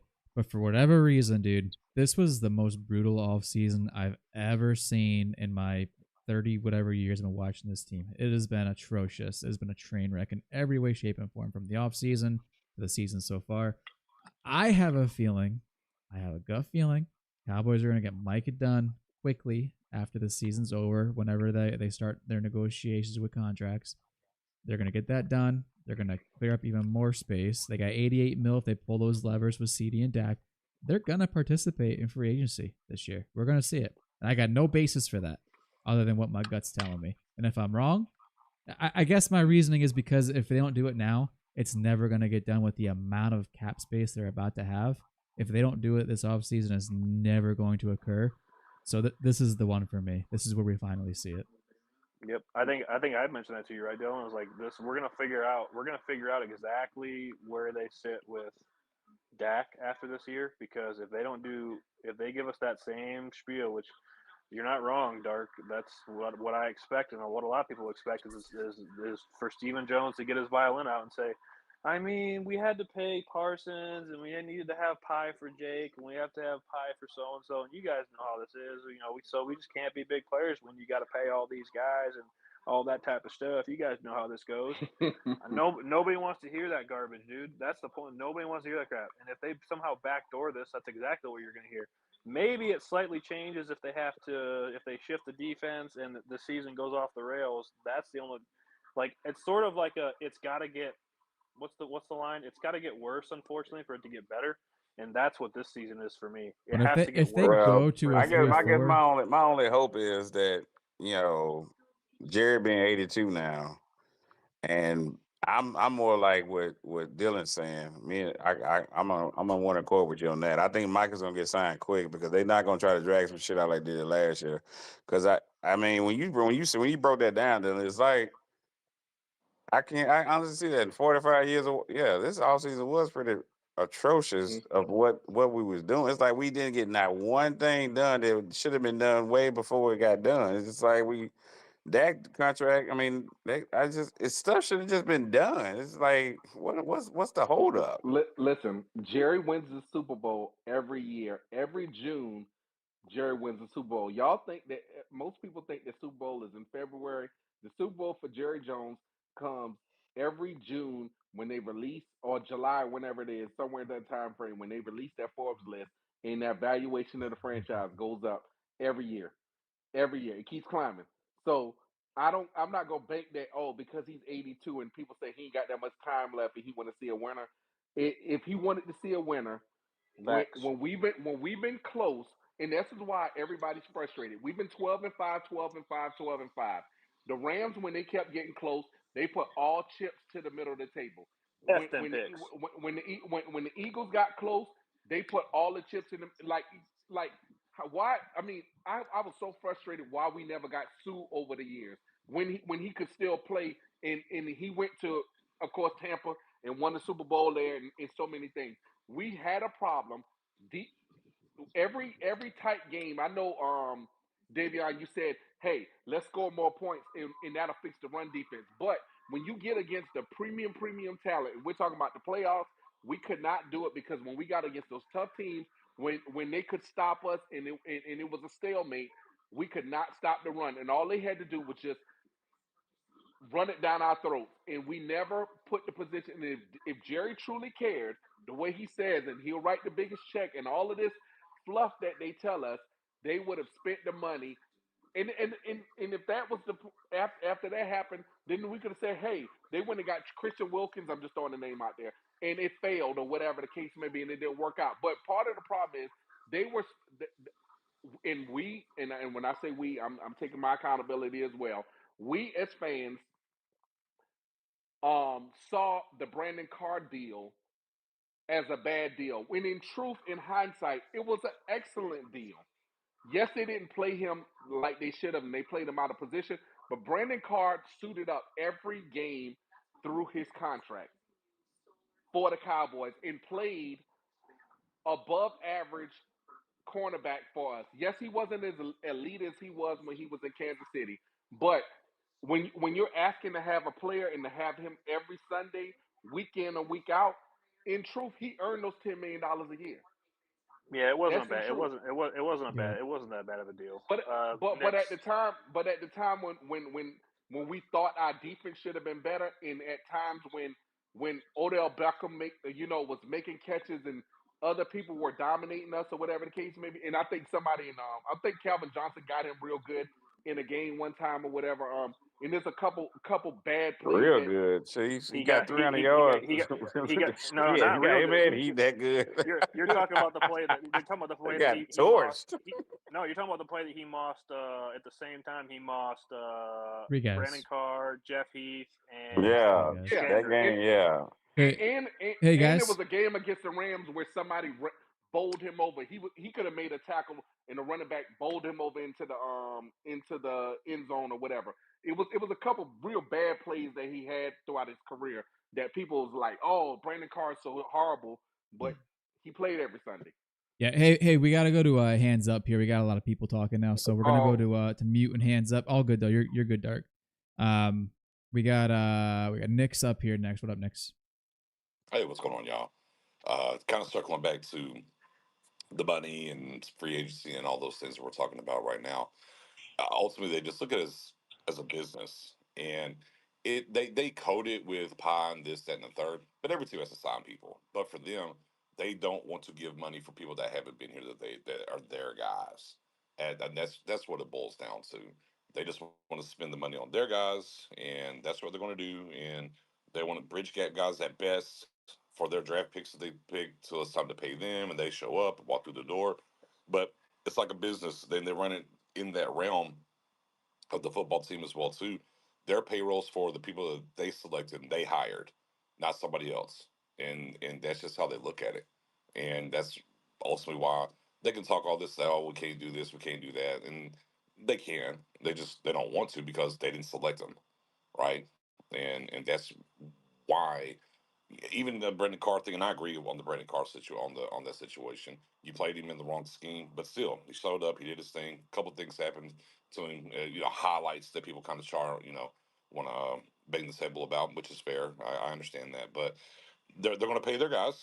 They're going to build fear of, oh, we've got to pay all these guys, but you can easily look around whether it's the Lions or it's Philly, whoever. I mean, even when they said F them picks, they had to pay those guys out there in LA. All these teams pay guys and then go add pieces all the time.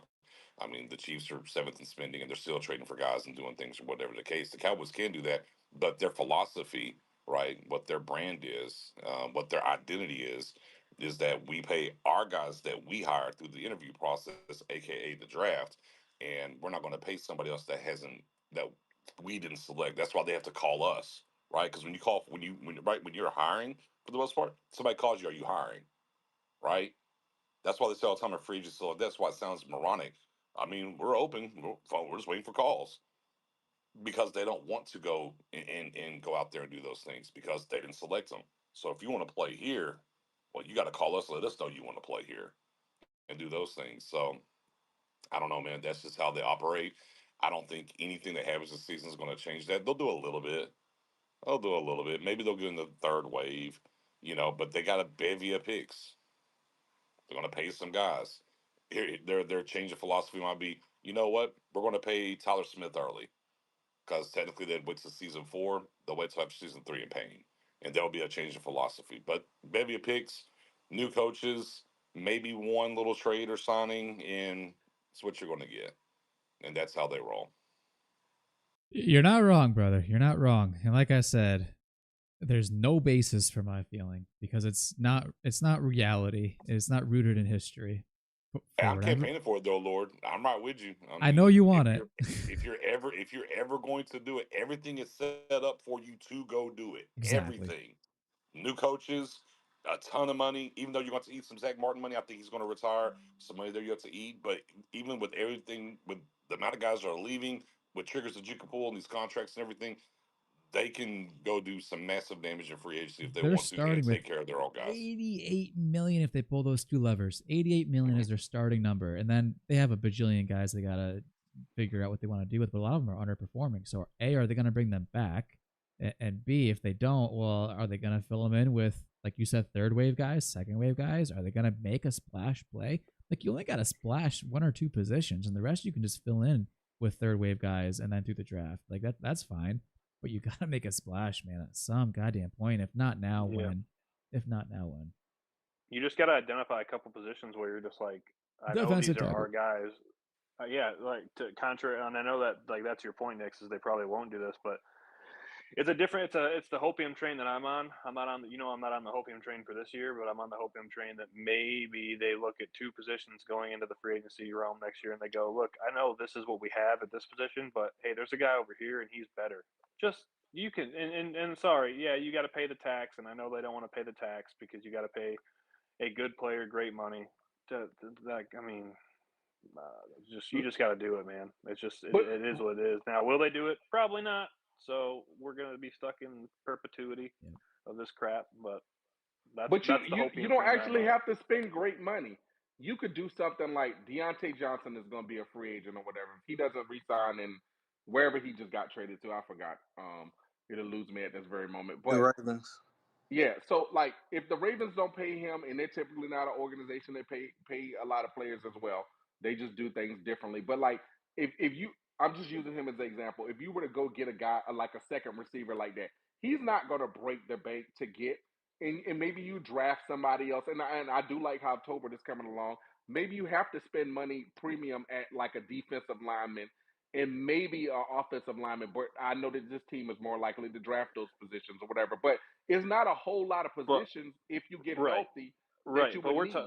But we're talking, yeah. But what we're like, I guess the difference between the two is what we're talking. I guess what I'm talking about, and I won't speak for those two, but like what I'm talking about is like the what we would classify in that first. I'm talking about like identify two positions and go get a guy in that Day first one in the in first that 2 weeks, first first wave 2 days. or at the Yeah. if you get a guy in that one, you're paying a tax, which is fine. Like it is what it is because you're ultimately helping your team. Like just pay the surcharge, get a guy that you have proven Yeah, like a production Quentin from. Nelson at offensive. I get what you're saying. Like a Yeah, Quentin something Nelson, like that. he would And be those somebody guys, first wave. Yeah. right, those guys you're typically going to pay a good player great money, but that's just what it is. Like It's cost of like doing to Nick's point, business. every other team does that. Like they're and if you're getting guys in the third wave or day for us it's like day 20, then yeah, you can get some bargain based. You can get the Don Terry Poe deal, which is oh yeah, I didn't, but you're not going to get the proven production guy that you're going to say confidently fix a spot. You're not going to get a safety that you're like, oh, I can count on this guy, or get a guy a DT or a nose tackle if they go to a three, whatever it is, to say, oh, this is a guy that we trust to play every day, down in and down out. So that's what kind of like what we're talking about. All right, let me go to Port and then Kyle and Davian. What up, Port? Hey, Dylan. This is Josh from Princeton. What up, dude? What's going on? I just listened to the show from the podcast from yesterday, and man, you had me laughing, bro. You went hard about the post that you put up about that.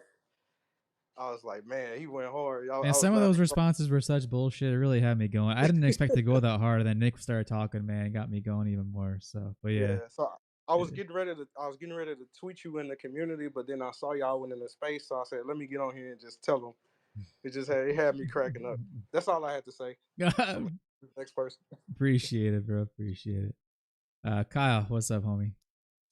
Yes, sir. So, you guys are talking about free agency, and I was just thinking back a few years ago. I think that was when we traded for Hankins, right? Jonathan Hankins.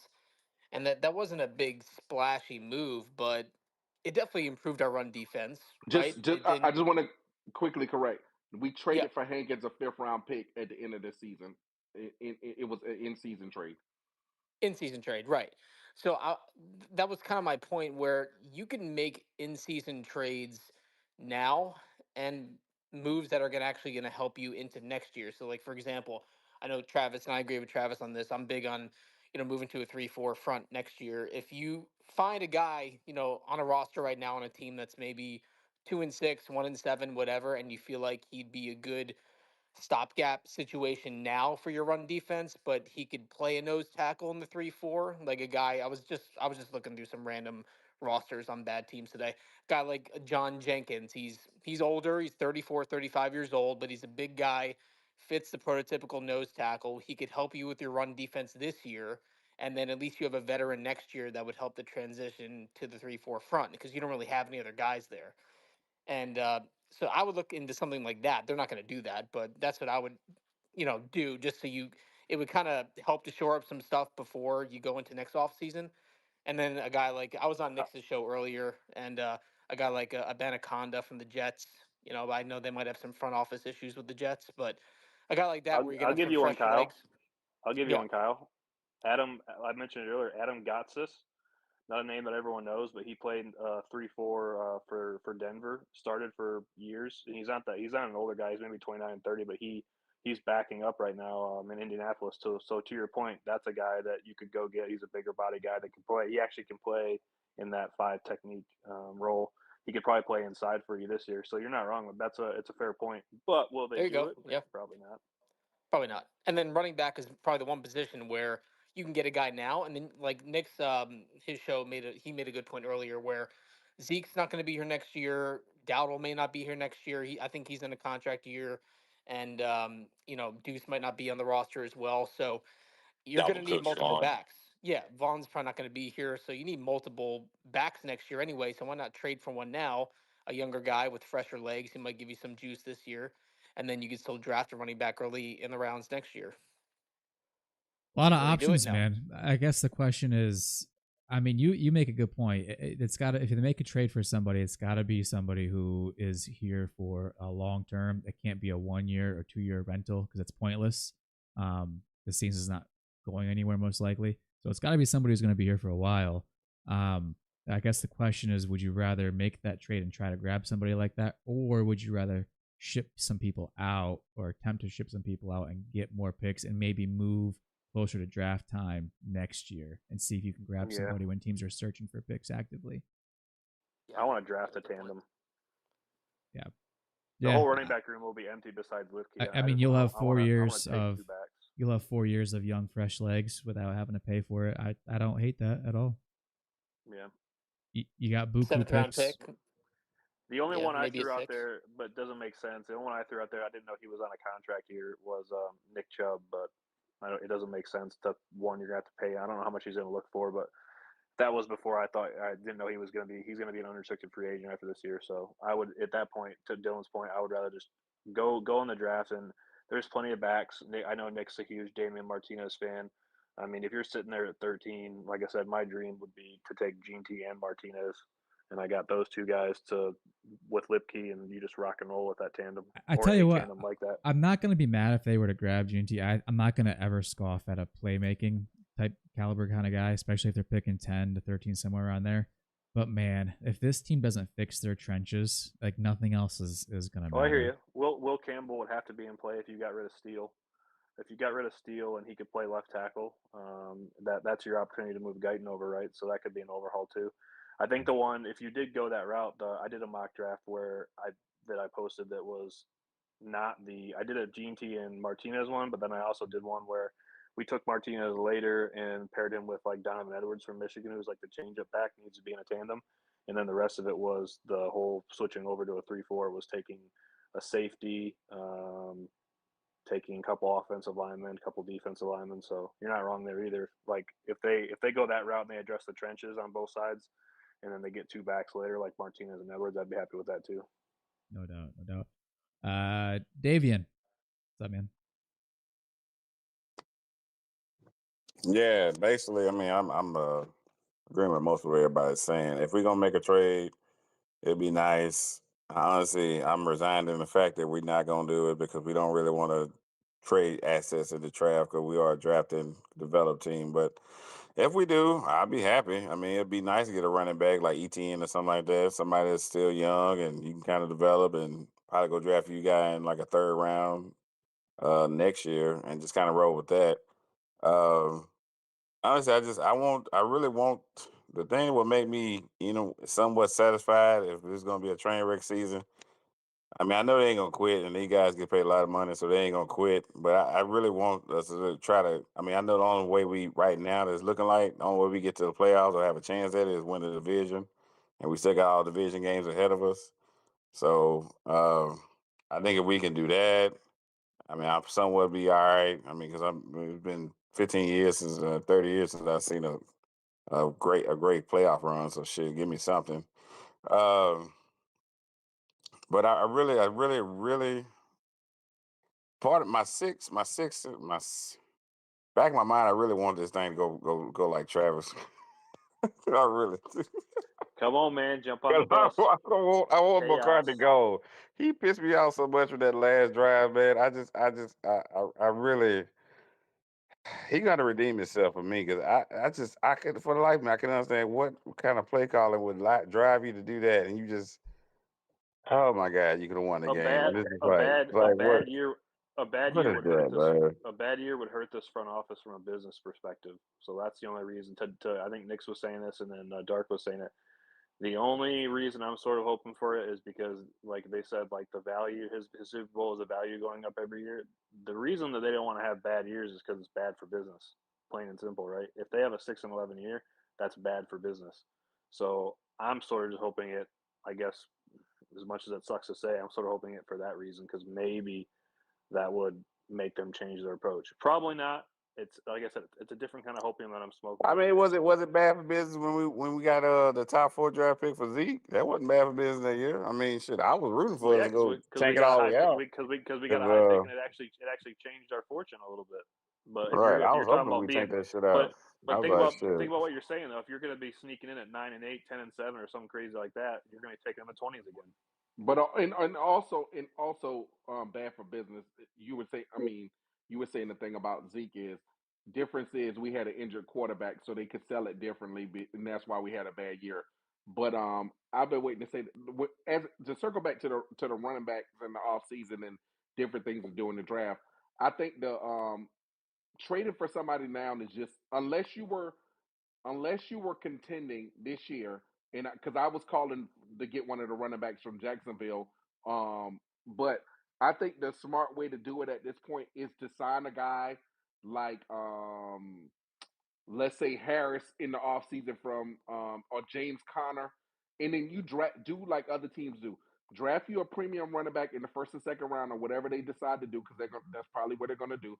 And then also take you a late round pick. One of those fifth round picks, go ahead and take you another young guy. Have two young guys in the draft coming up, and then you have one veteran coming by way of James Conner, Najee Harris, or Chubb, or whoever that they're going to get for on a deal, for $3-4 million or whatever, that will be working for the organization. But let's go with the young. Let's go with the young way. This whole old running back situation that we got going on right now is just horrible. Yeah, Yeah. if I draft too dark, I'm just rolling with those two. I'm not. I don't want any veteran from them. If I got Martinez and Edwards or I understand. No, I understand that, but for the running back room in because you're running currently you're running this part of the problem. Your running back coach right now ain't been nobody's running back or anything like that. Like unless if you look at all the top running teams with the top running offenses, they have long standing. They have the oldest running back coaches, somebody that's been around for forever in in the league, or previous running backs and things of that nature. We don't have that, so you need some type of professionalism in the room. they'll have Lipke. Nice. And I'm not opposed to signing a veteran, do something with a veteran at some point in time. It's just gotta be cheap. I know I said they have Boku bucks to spend in the next 2-3 years, which is true. But if I can get a couple of rookies in there with the cheap, super cheap contracts, right? I'm living. That's where I'm living. I don't want to have to sign somebody and pay them at running back, even $7-8 million. I'm not interested in that at all. I don't know what, like you said, Najee. I think you said, right, Harris. Is that what you said? Nah. Correct. And I did say at $3 or $4 million. Okay, So I it's going got to be you. a cheap deal. It's going to be a cheap deal. I'm not talking about a long term deal. I'm talking because we just saw that this upcoming year they weren't able to go to 7 for the guy that's leading Yeah, the league I mean in it. rushing. So it's not going to be at that number. And if you're We need drafting, if you're okay, drafting two but if you were guys, to I mean, the 3 million still ain't gonna see the field. So I mean, I don't know. Yeah. I don't know. I understand the point about leadership, and I agree with you there. I don't know what the answer is. I mean, I guess it depends what their plans are for the draft and kind of how it falls to them. I guess. I don't want it to be Cook, and I don't want it to be Zeke. No, it's gonna be neither. That's what I'm saying. I'm just straight up rolling with young guys. If it's Gene T and Martinez, They'll figure it out. They got Dak, and you can go get a veteran running back coach. That's fine, but I don't want. I know there's some value in it, but like I don't think it's a necessary thing. I guess the other reason I'm saying that too, Dark, is sort of for what's happened this year with the this guy and this guy and that guy, and we're not sure how to use them. When you could just go, hey, here's Gene Team Martinez or Martinez and Edwards, or pick two guy, Martinez and Trevor Etienne, and you can just go, these are the two. This is the tandem. This is what we're going with, and just roll. Correct, but okay. Last thing, and I know Davion, you want to say something. Last point. If you look at the Dolphins signed Mostert and got A Chain, and you look at Detroit, they went and got Montgomery and got Gibbs. If you look at all of the teams that went and got um, premium running backs around the league, they also signed a veteran to help them in the room. Yeah, but the problem is how much. For instance, if I'm going to talk against your point, is didn't a guy like Montgomery, didn't he just get like an extension? What was No, it? It no, was like he got an extension, but when he initially signed there, he signed for like $3.5 million. It was a cheap deal. Mostert the same way when he came from San Francisco and went there, it was a cheap deal. I hear you, and I guess I'm kind of like with Dylan.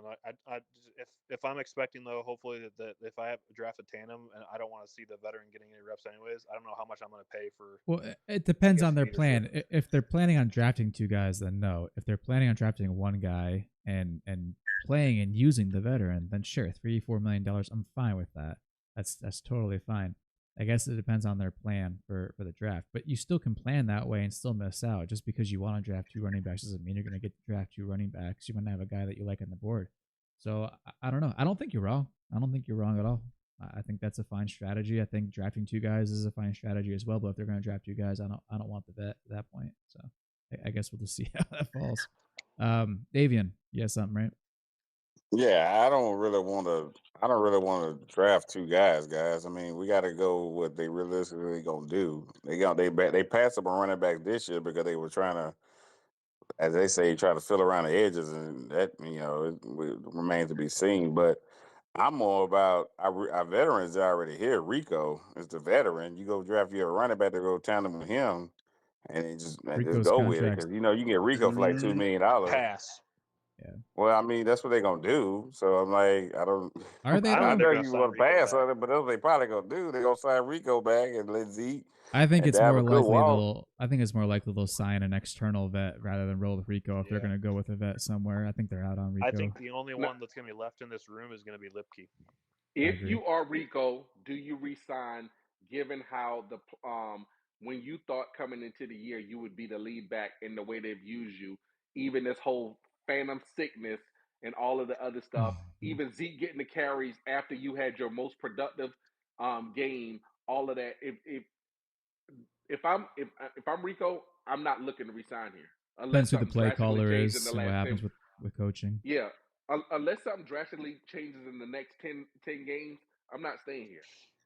Yep. Yeah, I just I But don't think it think. depends on coaching. honestly, realistically, where is he gonna go? I mean, running backs are dime a dozen, especially in his type of skill set. I That mean, that don't mean I got. That I'm don't mean I like, got to hang what? on to him. I mean, you don't got to hang on to him, but where is he gonna go to get any kind of opportunity? He actually gonna have That's his opportunity here problem. because they're gonna bring in a young guy, and then he gonna be the guy, and then that's I'd go basically to San and Francisco Lippy. and be the fourth running back first. At least I know I'll get some opportunity. Where he gets an opportunity is his problem. He gone. I don't think the Cowboys are interested in him next year. I mean, they aren't interested in him right now apparently because he's not getting the touches. So If they had been, it would have made sense to sign him to like a 2-year or 3-year thing at this point. Like yeah, before. I Hey, think that y'all want to y'all know something funny? Y'all want to know something funny? When they announced that Rico got sick, I thought of that scene in Wedding Crashers when they dosed his drink. I was like, oh yeah, Zeke must have got him. Zeke or Davin must have dosed they put the eye dosed him drops in there.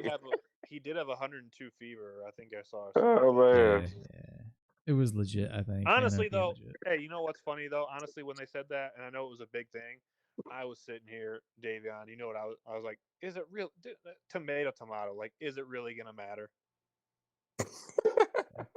Yeah. Really? I mean, was it really gonna? Was it really? Oh, Rico's then we won the game. Like, was it really gonna matter? I was sitting here with my 6-year-old son, and I was like, "Oh man, we up 10-6. Look at that! And if we could have scored that one more touchdown, that don't get me. I don't want to go back on it, but that one touchdown to get a little separation, I think we kind of could have did something. But then I was like, man, and then I about to turn the game off, and then Dad came into, I don't know, he just him and CD start playing out their mind. I was like, oh, these bastards want to fucking get my hopes up to crash them again. And what do? Man, we've seen it like 18 times now throughout Dak's career. So it's something that they do. So I didn't get my hopes up. Yeah, and the whole time that was happening, I was over here saying, I ain't believing shit. They're not going to come back to win this game. Yeah. Even when I didn't think they were going to get the ball back. Even when they got the ball back, I was like, they ain't winning this game. At that point, I was a little hopeful. Not gonna lie. I kept telling myself, I'm not getting fooled again. Nope. Kyle, what's up, dude? Kyle, got your hand up? Oh, I did? No, I didn't think I did. Was it up? Put that hand down, man. No, sometimes it gets stuck on here too. You hit the button and don't even do anything. I want to hear how many games you guys think they're actually going to win now. Because remember, I had them winning 7 to start the year. How many of everyone that said 10 plus? How many do you actually think are going to win? I got them at 13. No, I was playing. 13 total over the next 2 years. I'm taking one game at a time, guys. I think we got a chance against Atlanta. Shit, I can't, man. Because if I really go with my heart is saying you, Travis. But I can't fucking say it because I don't want to give you the damn satisfaction of bring me to your dark side. So I would not say it. I'm gonna just say one game at a time. 6 and 11. I have my road to 10 I talked about here a couple times now, and I did that a few weeks ago. I think it was after the Ravens loss. But man, a lot has changed since then. Atlanta's come to life. They looked like trash when I did that. So Cowboys got a chance. I don't think Micah was hurt yet. Maybe he was. I don't remember. But I feel a lot better this game if they had Micah and Bland back. But they won't. Maybe Bland. We'll see. I don't know, man. I don't think they win 10 games. I think they'll be lucky to win 9 games. My bet is probably 7 to 8 games. Probably 8 games is my guess. Oh, well, that will get what I want. I want McCarthy gone, and I wanted him gone like 2 games ago. But hell, we stuck with him now, so fuck it. Yeah. I think Atlanta could be had this weekend. I mean, if you look at their schedule, they lost to Pittsburgh week 1 against Justin Fields. They got that miracle win against Philly week 2. Lost to Kansas City. No shame in that. That was a close game. But then they beat the Saints. That was a close game as well. They play a ton of close games. They beat Tampa. They swept them already, but they didn't have. I think Godwin and Evans both got hurt in that game. Oh no, they were already hurt, right? And then they played them without Godwin and Evans, and they almost lost that game. Carolina, they got blown out by Seattle. So I mean, I don't think they're anything special. I think their defense. If you can't rush the passer, we know that from firsthand experience. The total in the game is like 52 and a half. So offense is going to have to carry us in this game. So I think we got a shot to win this game. What scares me, Kyle, I mean, my thing is, I don't have no faith, no play. I don't have no faith in this play calling. I mean, I just don't understand what he does sometimes. It's just the goofy play calling. It's mind-boggling. And this is mind-boggling. And this is not to like talk down on you, Kyle, but like I just think it's funny how we always we'll like outline that about like the Falcons, and then like what do we think Falcons? You guys beat the Browns, like, who are terrible. You guys beat the Giants, or the Giants, and you guys beat Pittsburgh. Okay, you get some credit, and the rest of it. Yeah, no. Like, who are like so like my thing is like I'm just accepting the shame now. Like, who the hell are we? We're the team that teams get right against. You're having a bad time, you can play the Cowboys. You get right against the Cowboys. But here's the thing about the Falcons that scares me now, man, is they got some weapons, tight end, receiver. They got a quarterback They got a quarterback who's a good quarterback. People talk shit about Kirk, but Kirk's a good quarterback. But this isn't about Kirk and the receivers. It's about they have the 5th ranked run blocking offense. They're one of the best running teams in the NFL, and they got a McCaffrey like playmaker at running back. This game's gonna come down to can we stop the run, and I haven't seen it, and I have a feeling we're not gonna see it. I have a bad feeling that we're once again gonna get whooped on the ground over 180 yards, like I said earlier, 200 plus yards, and it's gonna be another long day. That's and you keep saying that, Dylan, but they also have Tyler Algier, who's not a slouch either. It's true. So okay. He's Oh, not a so slouch, but you're Okay. he you're does it. He laughing at plays him. a role. He's not a slouch, but he plays a role. I mean, it's more about Bijan. I mean, It is, but he had a good year I last was year. hoping that we probably it was some when it was in the draft. I was hoping maybe he slide, but I knew he wasn't, and it was just like, shit. Oh well, and yeah, I There's mean, nothing to yeah. suggest that we can stop the run, no matter what running backs in the game. Honestly, if there's a good offensive line and a good run game, I mean, we're done skis. Our defensive line is non-existent. We got 4 injuries on the edge. It's a bad situation we're in, and we started off in a bad situation. Injuries made it worse, and I think we're just screwed this year, guys. And that's what it is. I don't think anything. We can talk about everything we want, and there's a lot to talk about. Trust me, but it really does start with our defensive line, and we basically have apparitions playing at defensive line because they're getting pushed 3-4 yards back on every single play, and then linebackers can't play, safeties can't play, the whole thing falls apart. And our O line Now, hasn't been that good either. my one question, I guess, what I'm thinking right now. Okay, I thought they was getting rid of. I thought they had put Jordan Phillips on IR to basically get rid of him, but apparently they activated him. So I guess they trying to bring him back. They put him in timeout for his poor Yeah, performance. they were trying to do what you were talking about earlier, Davion. When if you don't get it right, we're gonna put you on. So they're trying to set the tone for everybody else. So see, we did it with Jordan Phillips. We disciplined him. Yeah, but I mean, we traded for him, and we knew he was. I don't know. That's why I they mean, did it to him, though. I really wish because I like Zimmer. Zimmer brought me some Super Bowls back in the day. I'm just trying to figure out what in the hell. Why would you constantly put Dono out there? It just please don't do that this week. If we don't do anything else, do not put Dono on Kyle Pitts. Just don't I hope do he it. 'Cause I hope he Prepare puts your heart I hope he now. man, puts him on. I hope he puts him on Prepare your Kyle heart. Pitts and lets him travel with Fournette man, all just season. come on, bro.